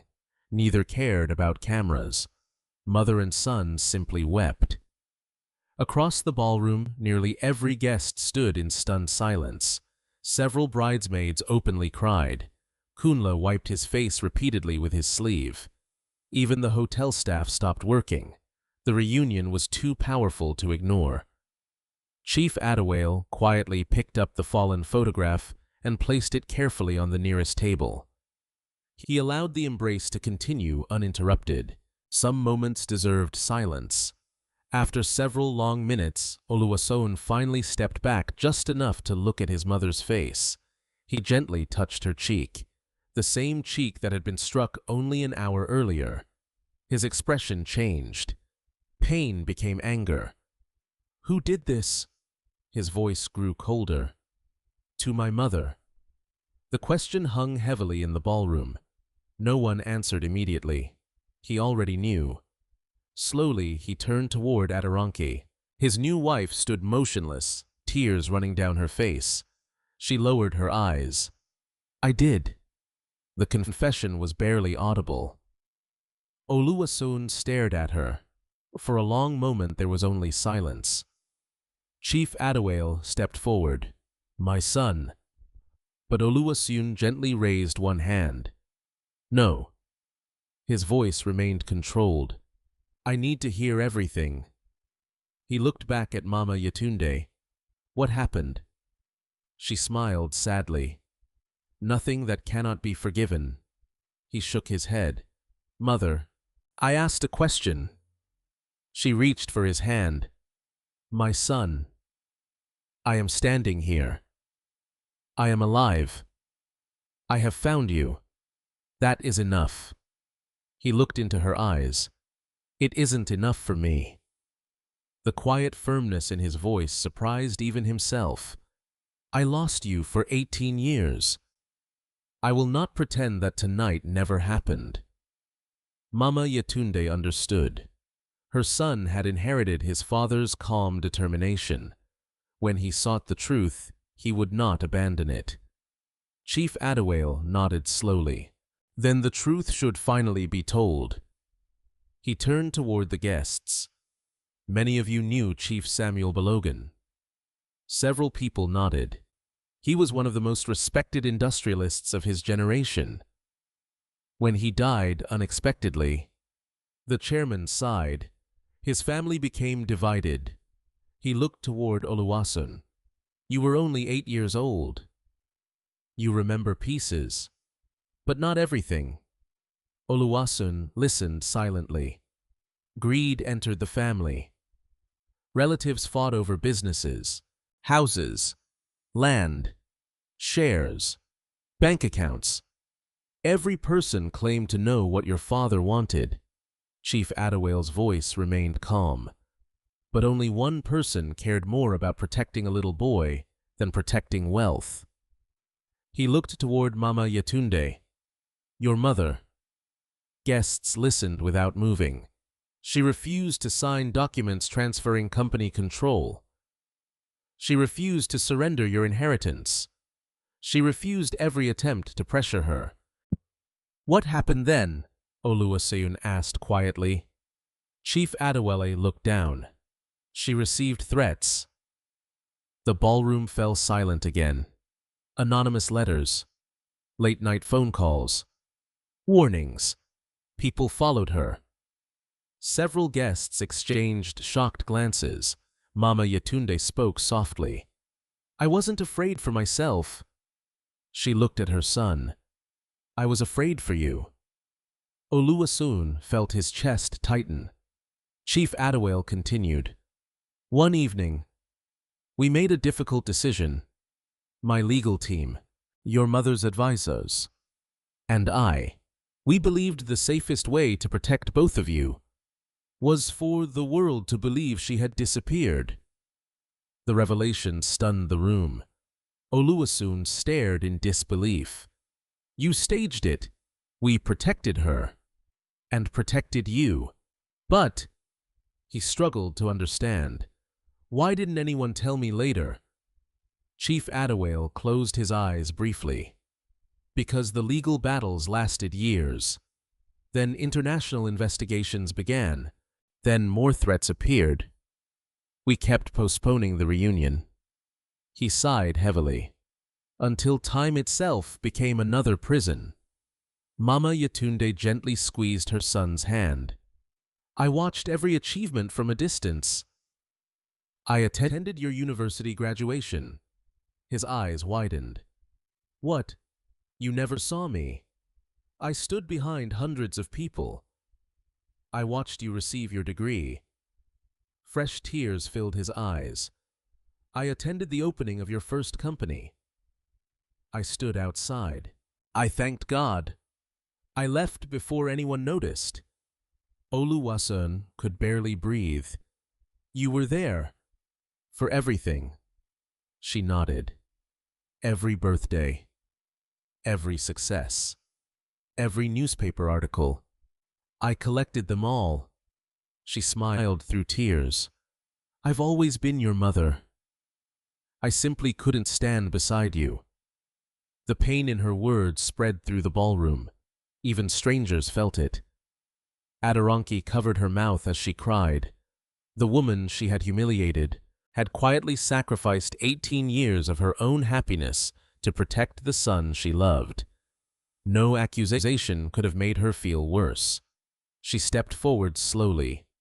Mama Yetunde looked at her. I don't deserve your forgiveness. No one earns forgiveness.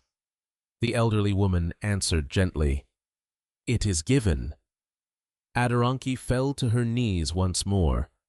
I hurt the woman who gave everything for her child. She sobbed openly. And I did it because I judged your clothes instead of your heart. No one tried to stop her. The ballroom remained completely still. For the first time in her life, Adoranki understood that true greatness could never be measured by wealth titles or appearance. It could only be measured by the sacrifices a person made when no one was watching. And standing before her was the greatest woman she had ever met. The ballroom remained wrapped in profound silence. No one reached for a phone. No one whispered. The revelation had transformed an extravagant wedding reception into something far more meaningful, a reunion that many believed only happened in stories. Oluwaseun still held his mother's hands as though he feared she might disappear again if he let go. He searched every line on her face, every wrinkle, every strand of silver hair. Each one reminded him of the years they had lost. His voice trembled. How did you survive all these years? Mama Yetunde smiled gently. The same way many ordinary people survive. She glanced toward the catering staff. By working. Several guests looked at one another in disbelief. Chief Bamidele spoke quietly. She refused every offer we made. Another executive nodded. We begged her to live comfortably. Mrs. Funmilayo added softly. She could have owned 3 houses by now. The room turned toward Mama Yetunde. She lowered her eyes. I already had enough. Adoranki looked confused. You were entitled to so much. I know. Then why? Mama Yetunde answered without hesitation. Because I wanted peace more than luxury. Her words settled over the ballroom. Chief Adawale stepped forward. After the legal disputes ended, every asset belonging to the Balogun family was returned. He looked toward Oluwaseun. Everything that legally belonged to your mother remained untouched. Several guests gasped. The companies, the estates, the investment accounts. They were preserved. Oluwaseun frowned. Then he looked at his mother. Why continue working as a waitress? Mama Yetunde smiled. I wasn't only a waitress. Everyone listened carefully. I worked as a cleaner, a cook, a caregiver. a receptionist, a kitchen assistant, wherever honest work was needed. Kyun stared in disbelief. You never told us. She looked at the young waiter warmly. Would it have changed how we worked together? He slowly shook his head. No. She smiled. Then it wasn't important. Chief Bamidele sighed. She believed that dignity comes from honest work, not from wealth. Mrs. Funmilayo laughed softly through her tears. I once asked why she still insisted on taking public buses. Mama Yetunde smiled at the memory. I remember.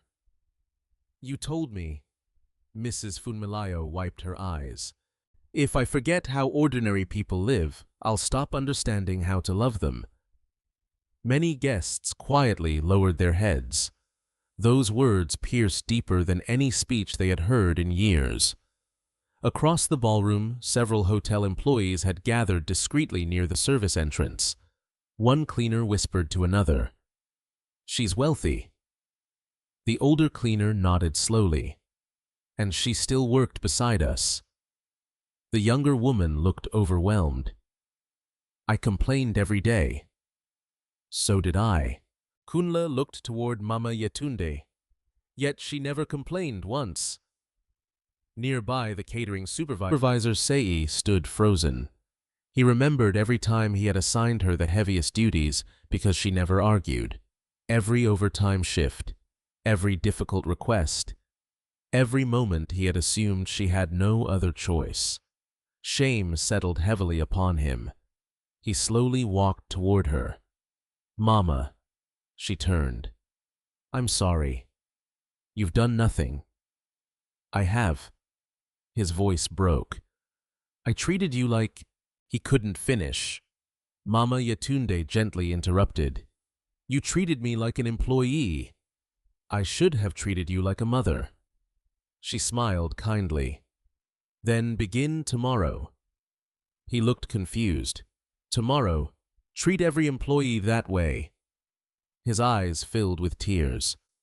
I will. She nodded. Then today has already become worthwhile. Not far away, Oluwaseun remained deep in thought. So, all these years. He looked at Chief Adewale. You all knew. The chairman answered honestly. Only a very small circle. And none of you told me. We honored your mother's wishes. Oluwaseun turned back toward Mama Yetunde. Why? She took a slow breath. Because every time I wanted to return, I received another report. What report? You were becoming stronger. She smiled proudly. You graduated. You built your first company. You treated your employees fairly. You refused corruption. You honored your father's name. She reached up and gently touched his face. I realized something. What? You no longer needed my protection. You had become the kind of man your father prayed you would become. Fresh tears rolled down Oluwaseun's cheeks. I still needed my mother. Mama Yetunde's own eyes overflowed. I know. I know. The two embraced once again. Around them, applause slowly began. It started with one elderly guest, then another. Within seconds, the entire ballroom erupted into heartfelt applause, not for the wedding itself, but for the extraordinary reunion they had been privileged to witness. Many people remained standing. Some cried openly while clapping. Others simply smiled through tears. When the applause finally subsided, Chief Adewale cleared his throat. There remains one final matter. Everyone turned toward him. The Balogun Family Trust. Several executives nodded. It has remained inactive for many years. He opened the leather folder again. According to its original charter, he removed another document. All authority belongs jointly to Mrs. Yetunde Balogun and her son. Oluwaseun looked surprised. I've never seen that document. You couldn't. It required both of you. Chief Adawale placed the papers gently on the table. Now, for the first time in 18 years, the trust can legally operate again.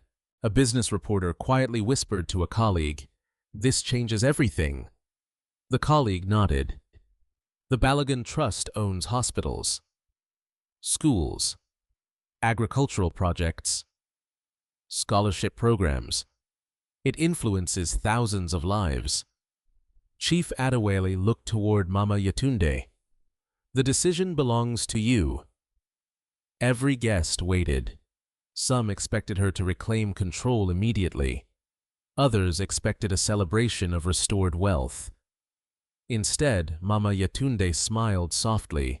"I have only one request." "What is it?" Chief Adawale asked. "No speeches about money."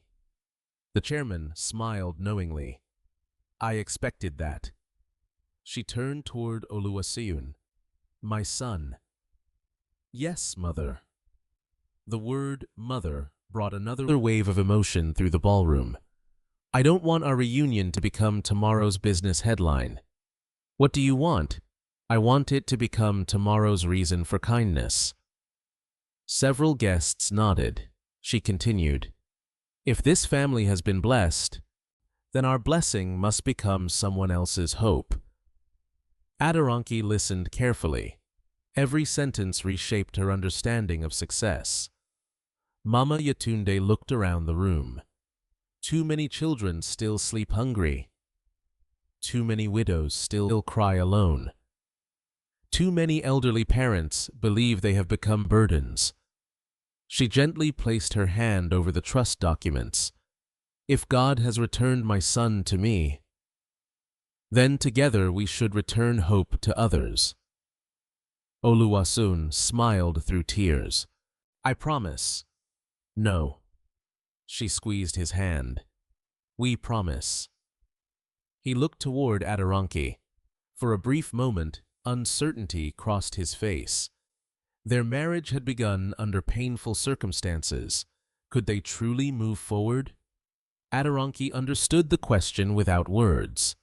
She slowly stepped beside him. Then she looked directly into Mama Yetunde's eyes. "If you will allow me." Her voice trembled. "I want to spend the rest of my life earning back the trust I destroyed in one moment." The elderly woman smiled warmly. "My daughter." Aderonke's eyes widened. "You still call me that?" Mama Yetunde nodded. "A slap cannot erase the place forgiveness has already restored." Those words broke the last of Aderonke's defenses. She embraced her new mother-in-law with all the sincerity in her heart, silently vowing that from this day forward she would measure her worth not by status or perfection, but by compassion. The applause gradually faded, but the atmosphere inside the ballroom was no longer the same. The luxurious decorations still sparkled beneath the chandeliers. The orchestra still played soft music. Elegant dinner tables still displayed expensive crystal and imported flowers. Yet somehow, none of those things felt like the true center of the evening anymore. Every conversation revolved around one woman, Mama Yetunde, not because she possessed extraordinary wealth, but because everyone had witnessed extraordinary character. The master of ceremonies approached Chief Adawale cautiously. "Sir." He lowered his voice. "The television crews are asking whether they should continue recording." Chief Adawale looked toward Mama Yetunde. "The decision belongs to her." The elderly woman smiled gently. "They came to celebrate a wedding. Let them celebrate a wedding." No interviews. No announcements. No headlines tonight. The master of ceremonies nodded respectfully. "As you wish." Within minutes, the photographers quietly resumed their work. This time, however, their cameras captured something very different from glamorous poses. They photographed genuine smiles, tearful embraces, guests shaking hands with hotel staff, children laughing beside elderly relatives, moments that no wedding planner could ever arrange. At the catering station, Kunle carefully poured another tray of drinks. His hands no longer trembled. Instead, they moved with quiet confidence. One of the younger waitresses smiled at him. "You look different." "I feel different." "How?" He glanced toward Mama Yetunde. "I've been worrying all day about making mistakes. And now I want to become someone who protects people the way she does." The waitress smiled. "Me too." Nearby, Sei, the catering supervisor, gathered the entire service team together. The employees looked surprised. He rarely stopped the staff during an event. Sei cleared his throat. "I owe every one of you an apology." The workers exchanged uncertain glances. "I've spent too much time demanding perfect service." He lowered his head. "And too little time remembering that all of you are human beings." Silence filled the service area. Sei looked directly at Mama Yetunde. "I learned something tonight." He turned back toward the employees. "Beginning tomorrow, every worker on my team will receive proper meal breaks." Several staff members looked up in surprise. "No one will work 12 hours without rest.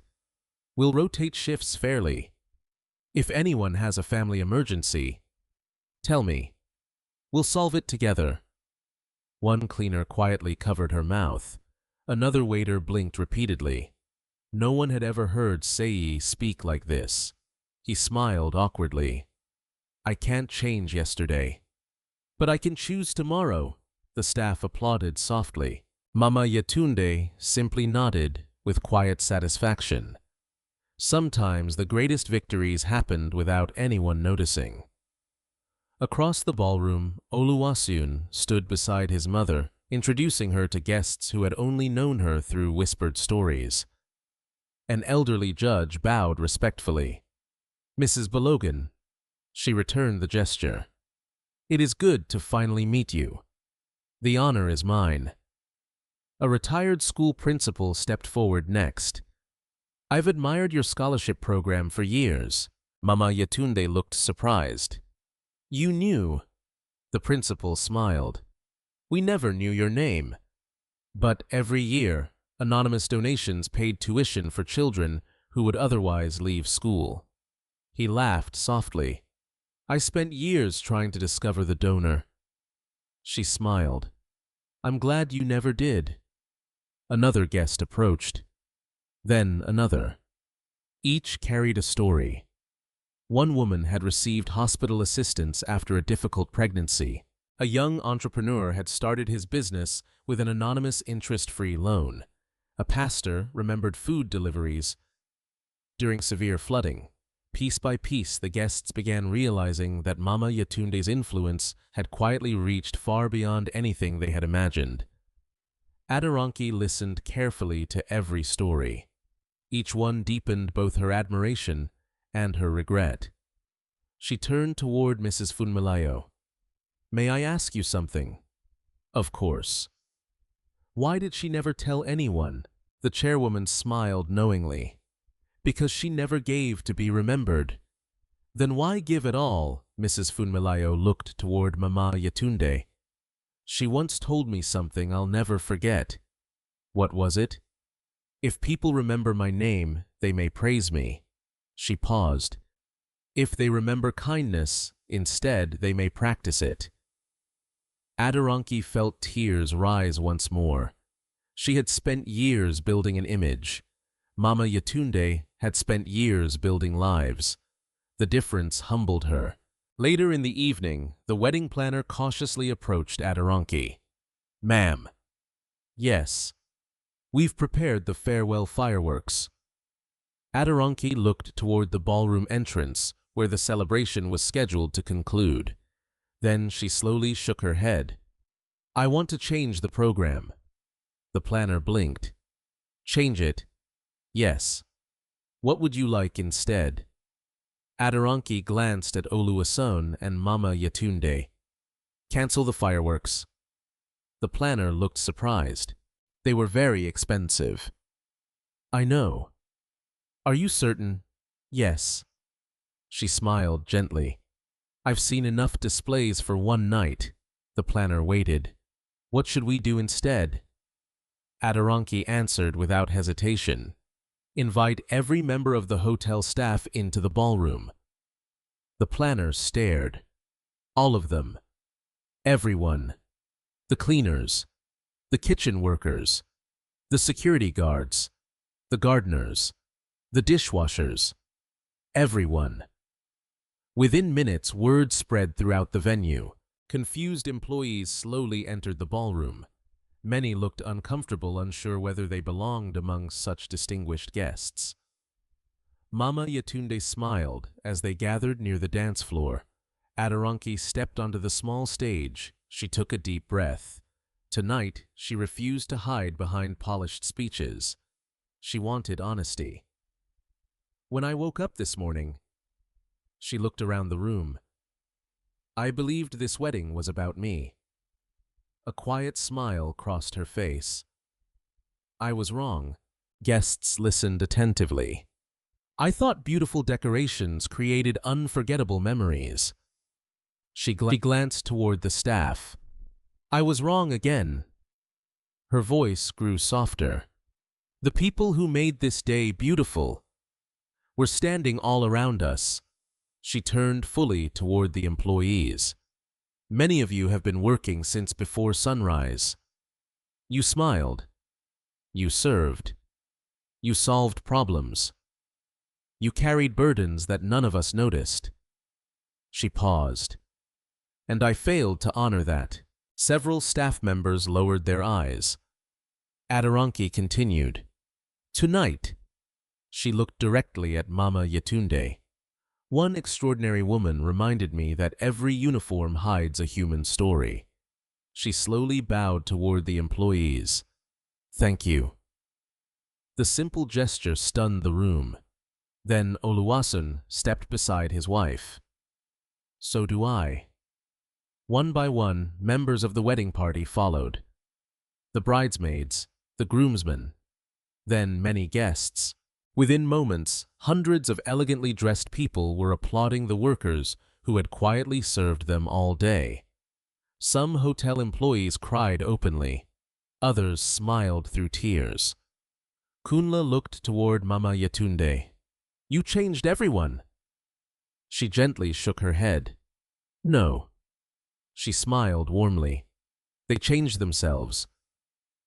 At the far end of the ballroom, Chief Adewale watched the scene with deep satisfaction. He leaned toward Chief Bamidele. Samuel would have loved this. Bamidele nodded. He would have been proud of his son and proud of his wife. The chairman smiled quietly. Tonight, the Balagun family became whole again. And as the applause echoed beneath the glittering chandeliers, no one noticed that the greatest celebration of the evening was no longer a wedding.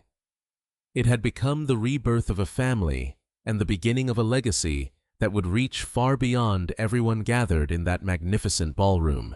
The celebration continued long into the evening, but the mood had transformed completely. Gone was the quiet competition over designer gowns, luxury watches, and influential connections. Instead, people gathered in smaller circles, speaking about family forgiveness and second chances. The grand ballroom no longer felt like a place where wealth was being displayed. It felt like a place where hearts were being restored. Outside, a gentle breeze swept across the gardens surrounding the venue. The lights reflected beautifully in the fountains, while guests wandered onto the terraces to enjoy the cooler night air. Inside, Mama Yetunde sat quietly at the small table near one of the windows. For the first time all day, she was not carrying a tray. She simply watched. She watched her son laughing with relatives. She watched hotel employees enjoying desserts that had originally been prepared only for the guests. She watched Aderonki personally serving slices of wedding cake to the cleaners, security guards, and kitchen staff. A soft smile appeared on her face. Chief Adewale approached carrying 2 cups of tea. I thought you might finally allow yourself to rest. Mama Yatunde accepted one gratefully. Thank you. He sat beside her. You've had a remarkable evening. She laughed quietly. I've had an exhausting evening.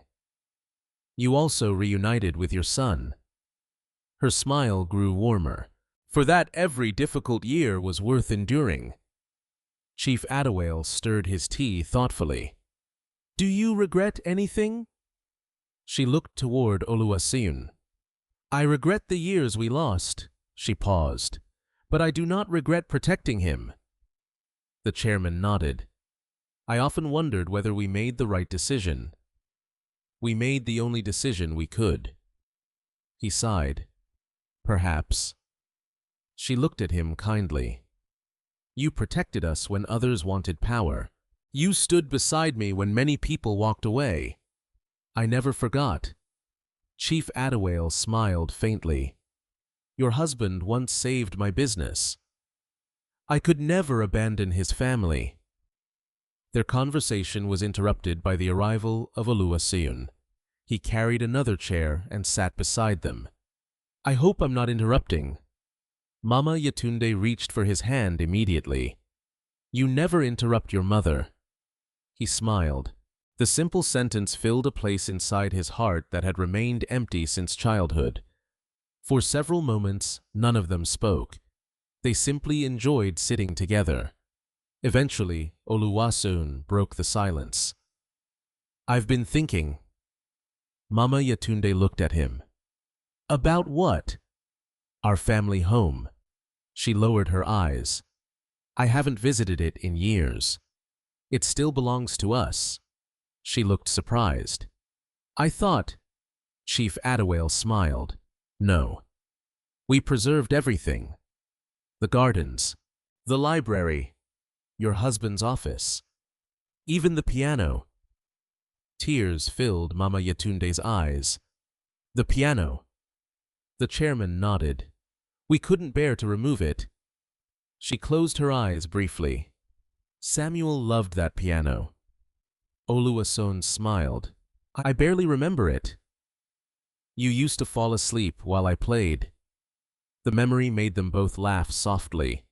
He looked at her hopefully. Will you come home? She remained silent for several seconds. Then she nodded. Yes. His face lit up like a little boy's. Tomorrow, she laughed. Tomorrow. Nearby, Aderonke stood with Kunle and several members of the hotel staff. She held a notebook in her hands. Kunle looked confused. Ma'am, I've been asking everyone a question. What question? What would make your work better? The employees exchanged surprised glances. One cleaner spoke cautiously. More gloves. Another added safer cleaning equipment. A dishwasher smiled nervously. A staff medical plan would help. Instead of merely listening politely, Aderonke wrote down every suggestion. What else? The workers gradually became more comfortable. They spoke about transportation, training opportunities, scholarships for their children, better break rooms, mental health support after stressful shifts. Nothing was dismissed. Nothing was ignored. When they finished, Aderonke closed the notebook. Thank you. Kunle looked puzzled. What will happen now? She smiled sincerely. Now we begin fixing these things. The young waiter blinked. You mean? I mean exactly what I said. She looked toward Mama Yatunde. I've spent enough time pretending to care. It's time to actually care. Across the ballroom, several prominent business leaders had gathered around Chief Bamidele. One younger executive spoke first. Tonight changed me. The older businessman smiled. In what way? I realized something embarrassing. What? I know the names of billionaires. He looked around the ballroom. But I don't know the names of the people who clean my office every morning. Silence followed. Another executive nodded slowly. I've done the same. A third man sighed. My company employs over 800 people. He looked ashamed. I've never visited the staff cafeteria. Chief Bamidele folded his arms thoughtfully. Perhaps this evening was never meant to change only one family. The others listened. Perhaps it was meant to change many leaders. The younger executive nodded firmly. It already has. Elsewhere, reporters who had attended the reception discussed the extraordinary events of the night. One cameraman asked quietly, "Are we publishing this story?" A senior journalist shook his head. Not without permission. But people deserve to know. They do. He looked toward Mama Yetunde. But she deserves respect more. Another reporter smiled. That's unusual. The senior journalist shrugged. Some stories are too sacred to exploit. For once, everyone agreed. No cameras followed the reunited family. No microphones interrupted their conversations. The evening belonged to them. Later, as the reception slowly approached its conclusion, Oluwaseun tapped a spoon gently against a crystal glass. The ballroom gradually became quiet. He stood beside his mother and Aderonke. I wasn't planning another speech. Soft laughter spread through the room. But tonight stopped being an ordinary wedding many hours ago. Guests smiled warmly. I've gained something far greater than beautiful memories. He looked toward Mama Yetunde. I found my mother. His voice grew emotional. And I discovered that she never stopped loving me. He turned toward the guests. Many of you came here expecting to celebrate a marriage. I hope you leave celebrating something even greater. He paused. The truth that kindness always outlives pride. The ballroom erupted into heartfelt applause. Then he extended his hand toward Aderonke. She stepped beside him.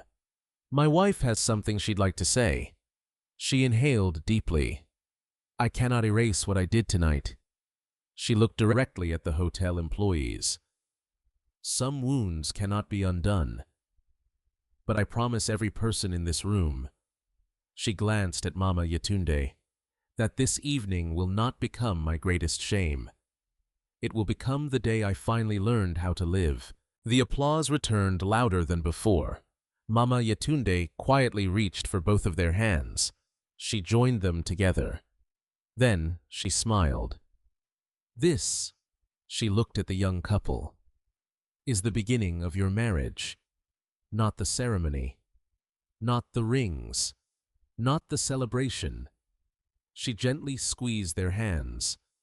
The choice you make after discovering your faults, that is where real marriage begins. No one forgot those words.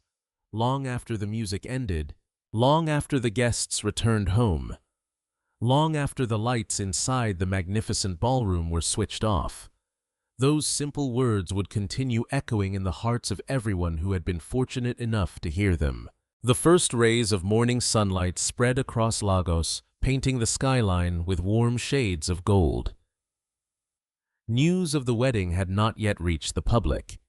By mutual agreement, every guest journalist and photographer who had witnessed the extraordinary reunion had honored Mama Yetunde's request for privacy. For one night, compassion had proven stronger than curiosity. A small convoy of vehicles traveled quietly through the city toward an elegant estate hidden behind rows of mature trees. The iron gates slowly opened, revealing the Balogun family residence. The mansion stood exactly as Mama Yetunde remembered. The white stone walls had been carefully restored. The gardens were beautifully maintained. The fountain at the center of the circular driveway still flowed gently beneath the morning light. For 18 years, the property had been preserved with extraordinary care. When the car stopped, Mama Yetunde remained seated for several moments. She stared through the window without speaking. Oluwaseun noticed. We can leave if you're not ready. She slowly smiled. No. I've waited too long. He stepped out first and opened her door. Instead of walking ahead, he offered his arm. The simple gesture touched her deeply. When he had been a little boy, she had held his hand whenever they walked together. Now their roles had quietly reversed. As they approached the front entrance, Chief Adewale unlocked the heavy wooden doors. "Welcome home." Mama Yetunde stepped inside. Dust had never been allowed to gather. Every room had been cleaned regularly. The furniture remained exactly where she had left it. Paintings still decorated the walls. Family photographs still rested on polished shelves. Time itself seemed to have paused. She walked slowly through the entrance hall until her eyes settled upon a portrait hanging above the fireplace. Chief Samuel Balogun, her late husband, the same confident smile, the same kind eyes. Without saying a word, she reached out and gently touched the edge of the frame. "We kept his portrait here," Chief Adewale said softly. "He never stopped watching over this house." A tear slipped down her cheek. "I never stopped talking to him." Everyone remained silent. Some conversations belonged only to the heart. After a few quiet moments, Oluwaseun guided his mother toward the music room. Near the large windows stood an old grand piano covered with a protective cloth. He carefully removed it. The polished black surface still reflected the morning sunlight. Mama Yetunde smiled through fresh tears. "I never imagined I'd see it again." She slowly sat on the piano bench. Her fingers rested gently upon the keys. For several seconds, she simply closed her eyes.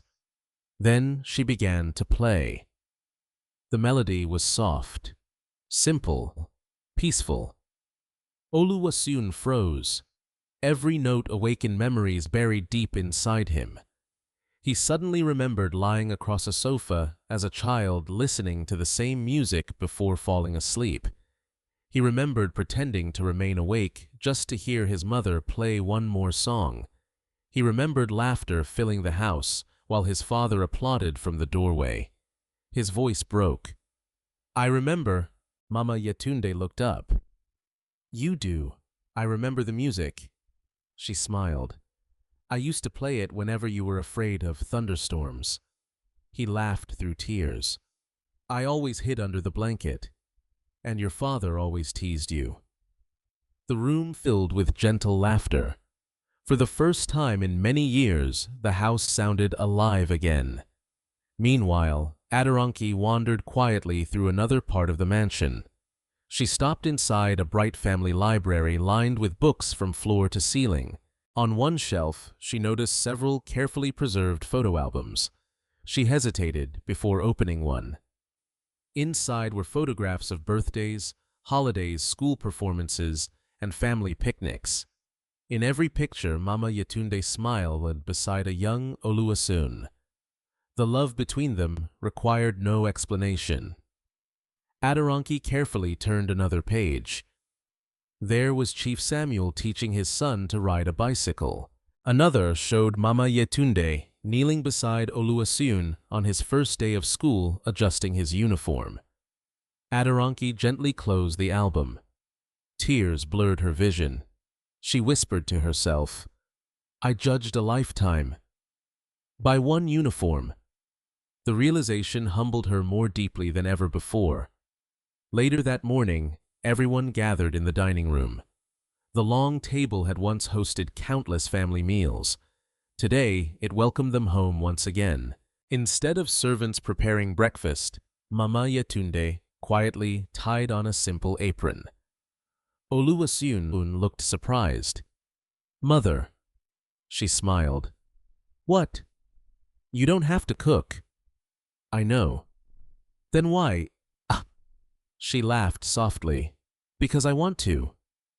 She prepared a simple breakfast: fresh bread, eggs, fruit, tea. Nothing extravagant. When everything was ready, she invited everyone to sit. Chief Adewale looked around the table. "I've attended banquets with kings." He smiled warmly. "But this may be my favorite meal." Everyone laughed. During breakfast, conversation flowed naturally. Stories from childhood filled the room. Chief Adewale recalled how Samuel had insisted on teaching every employee's child to swim in the family pool. Mama Yetunde remembered how little Oluwaseun had once tried to rescue an injured bird and refused to leave its side for 3 days. Aderonke listened quietly.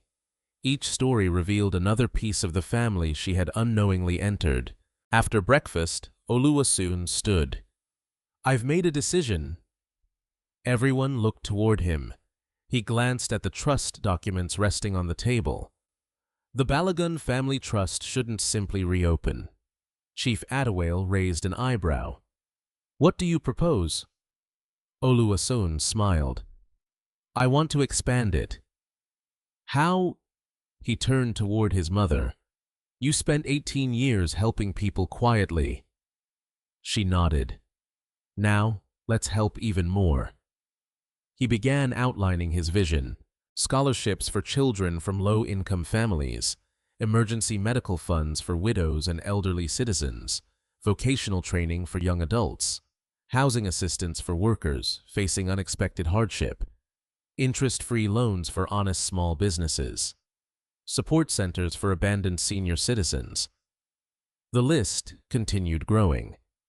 Each idea reflected lessons learned from his mother's hidden life. Aderonke listened carefully before speaking. "I'd like to contribute something too." Mama Yetunde smiled encouragingly. "What is it?" "I want every company we own to establish dignity standards for employees." Chief Adewale looked interested. "What do you mean? No worker should ever feel invisible." She continued confidently. "Fair wages, respectful supervisors, health benefits, education opportunities, clear promotion paths, and mandatory leadership training focused on compassion." Several executives who had joined the meeting exchanged impressed glances. Chief Bamidele nodded. "I'll implement the same policies." "So will I," another businessman added. Within minutes, the discussion had expanded beyond one family. Other company owners volunteered to participate. One banker offered scholarship funding. A hospital director promised free surgeries for qualifying children. A construction executive pledged to build affordable housing. The room slowly transformed into something remarkable. Not a business meeting, a movement. Mama Yetunde watched quietly. Her eyes filled with grateful tears. She had never wanted recognition. She had only wanted kindness to multiply. Now she was witnessing exactly that. As the meeting ended, Chief Adewale stood and addressed everyone. Yesterday began with pride. He looked toward Aderonke. It passed through pain. Then toward Mama Yetunde. It found forgiveness. Finally, he smiled at the reunited family. And today, it begins a legacy. Everyone nodded. Outside, the morning sun continued shining across the gardens. The Balogun mansion no longer represented a family divided by loss. It had become the place where love finally returned home, and where countless other families would soon find hope because one mother had never allowed bitterness to replace compassion. 1 year later, the Balogun Family Foundation hosted its first annual Day of Gratitude in the same event center where Oluwaseun and Aderonke's wedding had taken place. The building looked just as magnificent as it had on that unforgettable evening. Crystal chandeliers still reflected warm golden light. Elegant flowers still decorated the ballroom. Soft music still floated through the air. Yet the purpose of the gathering was completely different. There were no elaborate wedding decorations, no competition over expensive jewelry, no obsession with social status. Instead, hundreds of invited guests filled the hall: teachers, nurses, janitors, drivers, cooks, security guards, widows, students, entrepreneurs, and families whose lives had been touched by the foundation during the previous year. Every seat represented a story. Every smile represented hope. Near the entrance stood a large display board covered with photographs. One showed children receiving school scholarships. Another captured doctors treating patients through the emergency medical program. Several featured elderly men and women moving into safe housing funded by the foundation. Others showed young people graduating from vocational training programs and opening their first small businesses. The impact had spread farther than anyone had imagined. What began as one family's reunion had quietly grown into a movement of compassion across several communities. Backstage, Oluwaseun adjusted his navy suit while reviewing the evening's program. His assistant approached with a folder. "Sir, the final report is ready." He smiled. "Thank you." The assistant hesitated. "I thought you'd like to know." "What is it?" "We passed every goal we set last year." Oluwaseun opened the report. More than 5,000 children had received educational support. Hundreds of elderly citizens now lived in safe homes. Small business grants had helped dozens of families become financially independent. Thousands of employees across partner companies now received improved healthcare, paid leave, and educational assistance. He closed the folder slowly. "My mother will be happier about these numbers than I am." The assistant smiled. "I think you're right." Across the hallway, Aderonke greeted volunteers preparing gift packages for every guest. She no longer carried herself with the restless need to impress others. The pride that had once defined her had gradually been replaced by quiet confidence. She now spent several days each week visiting hospitals, schools, and employee support centers established by the foundation. The work had changed her. More importantly, it had revealed the person she wanted to become. One young volunteer approached nervously. "Mrs. Balogun, yes, I wanted to thank you." "What for?" "My father works at one of your companies." She smiled. "He says everything changed after the new dignity program." Aderonke listened carefully. "He finally receives weekends with our family." Her voice trembled. "My little brother knows him now." Aderonke felt tears gathering. "I'm very glad." "So are we." The young woman hugged her briefly before returning to her duties. Aderonke stood quietly for a moment. One decision, one policy, one act of humility. Sometimes they change generations. Meanwhile, Mama Yetunde sat peacefully near the stage, speaking with several scholarship students. One teenage girl smiled shyly. "Mama, I brought something." She handed over a carefully wrapped package. Mama Yetunde opened it gently. Inside was a handwritten notebook. "What is this?" "My nursing school journal." The girl smiled proudly. "I graduate next month." Mama Yetunde looked at the first page. A simple sentence had been written in neat handwriting. "Someone believed in me before I believed in myself." Her eyes filled with tears. "It's beautiful. You taught us that kindness keeps growing." The young woman laughed softly. "I wanted you to know that one day I'll help someone else." Mama Yetunde reached out and embraced her. "That is the greatest gift you could ever give me."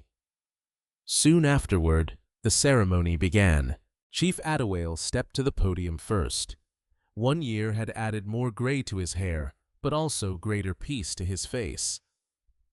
"Ladies and gentlemen," he began, "last year many of us entered this building believing success was measured by influence, wealth, and recognition." He paused, smiling toward Mama Yetunde. "We left understanding that true success is measured by the number of lives we lift." Applause filled the hall. He continued, "Tonight we celebrate not one family, but every person who chose compassion over pride." The audience applauded again. Next, Oluwaseun addressed the gathering. "My father taught me the importance of integrity."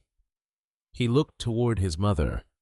"My mother taught me the meaning of sacrifice." He smiled at Aderonke. "My wife reminds me every day that people can change when they choose humility." He then surprised everyone. I'd like to invite someone else to speak." He extended his hand toward Adoranki. She walked slowly to the podium. For a brief moment, she simply looked around the room. Then she took a deep breath. "A year ago," she smiled gently, "I believed expensive things made people valuable." Soft laughter spread through the audience. "I was wrong," she continued. "I once judged a woman because of her uniform. I never asked about her story. I never looked at her heart." She glanced toward the hotel employees seated together near the front. "Today I ask every person here to promise yourselves something." The room became quiet. "The next time someone serves your meal, the next time someone sweeps your office, the next time someone carries your luggage, look into their eyes. Learn their name. Remember that every human being carries a story you cannot see." Many people nodded. Some quietly wiped away tears. Finally, Mama Yetunde was invited to the stage. She walked slowly, greeted by a standing ovation that seemed unwilling to end. When the applause finally quieted, she smiled warmly. "I've never been comfortable giving speeches." The audience laughed softly. "So, I'll leave you with only one thought." She looked across the hall. "When people remember my life, I don't want them to remember that I once had wealth. I don't want them to remember that I worked as a waitress. I don't even want them to remember this foundation." She paused. "I want them to remember that kindness is never wasted. If you encourage one frightened child, if you comfort one lonely parent, if you forgive one person who sincerely regrets their mistake, you may change a life without ever realizing it." She smiled at Oluwaseun and Adoranki. "My family found each other again." She looked toward the audience. "My prayer is that every one of you leaves here determined to help someone else find hope." The ballroom rose to its feet. The applause lasted several minutes. Not because of wealth, not because of influence, but because everyone present recognized a simple truth. Pride had nearly destroyed a family. Forgiveness had rebuilt it, and a compassion had transformed it into a blessing for countless others. As the evening came to a close, Oluwaseun Adoranki and Mama Yetunde stood together near the entrance, personally thanking every guest, volunteer employee, and cleaner before they departed. No one left without being greeted. No one left feeling invisible. The place where humiliation had once echoed with painful silence had become a place where dignity was celebrated.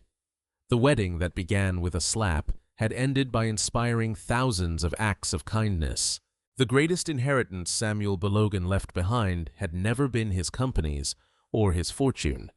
It had been the character of the woman he loved and the son she raised even from a distance.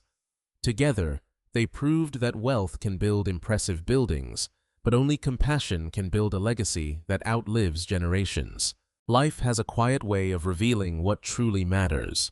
Wealth can open doors, power can command attention, and beauty can impress a crowd, but none of these things can reveal the true value of a human heart. That value is only discovered in the way we treat people who have nothing to offer us in return. Every person we meet carries a story we cannot see. The cleaner who sweeps the floor, the waitress who serves our meal, the security guard standing silently by the entrance, or the elderly stranger sitting alone may be carrying burdens heavier than we can imagine.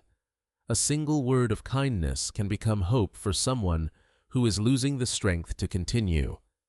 In the same way, one moment of pride or cruelty can leave a wound that lasts far longer than we ever intended. This story reminds us that appearances are often the most misleading thing we can judge. A simple uniform does not define a person's worth. A humble job does not determine the size of a person's heart. True greatness is not measured by titles, expensive possessions, or public recognition. It is measured by compassion shown when no one is watching, by sacrifices made without expecting praise, and by the courage to forgive even when forgiveness is undeserved. At the same time, this story offers hope. No mistake has to become the final chapter of our lives. Pride can be replaced with humility. Broken relationships can be restored. Hearts can change when people are willing to admit they were wrong and choose love instead of ego. Forgiveness does not erase the past, but it gives the future a chance to become something better. Every new day gives us another opportunity to become kinder, more patient, and more understanding than we were yesterday. If this story touched your heart, let it inspire you to look beyond appearances and treat every person with dignity and respect. You never know whose life you may change with a simple act of kindness, or whose kindness may one day change yours. Before you go, we'd love to hear from you. What lesson touched your heart the most, and what would you have done if you were in Adoranki's place? Share your thoughts in the comments below. If this story inspired you, please subscribe to the channel, like this video, and share it with someone who needs a reminder that kindness is always the greatest legacy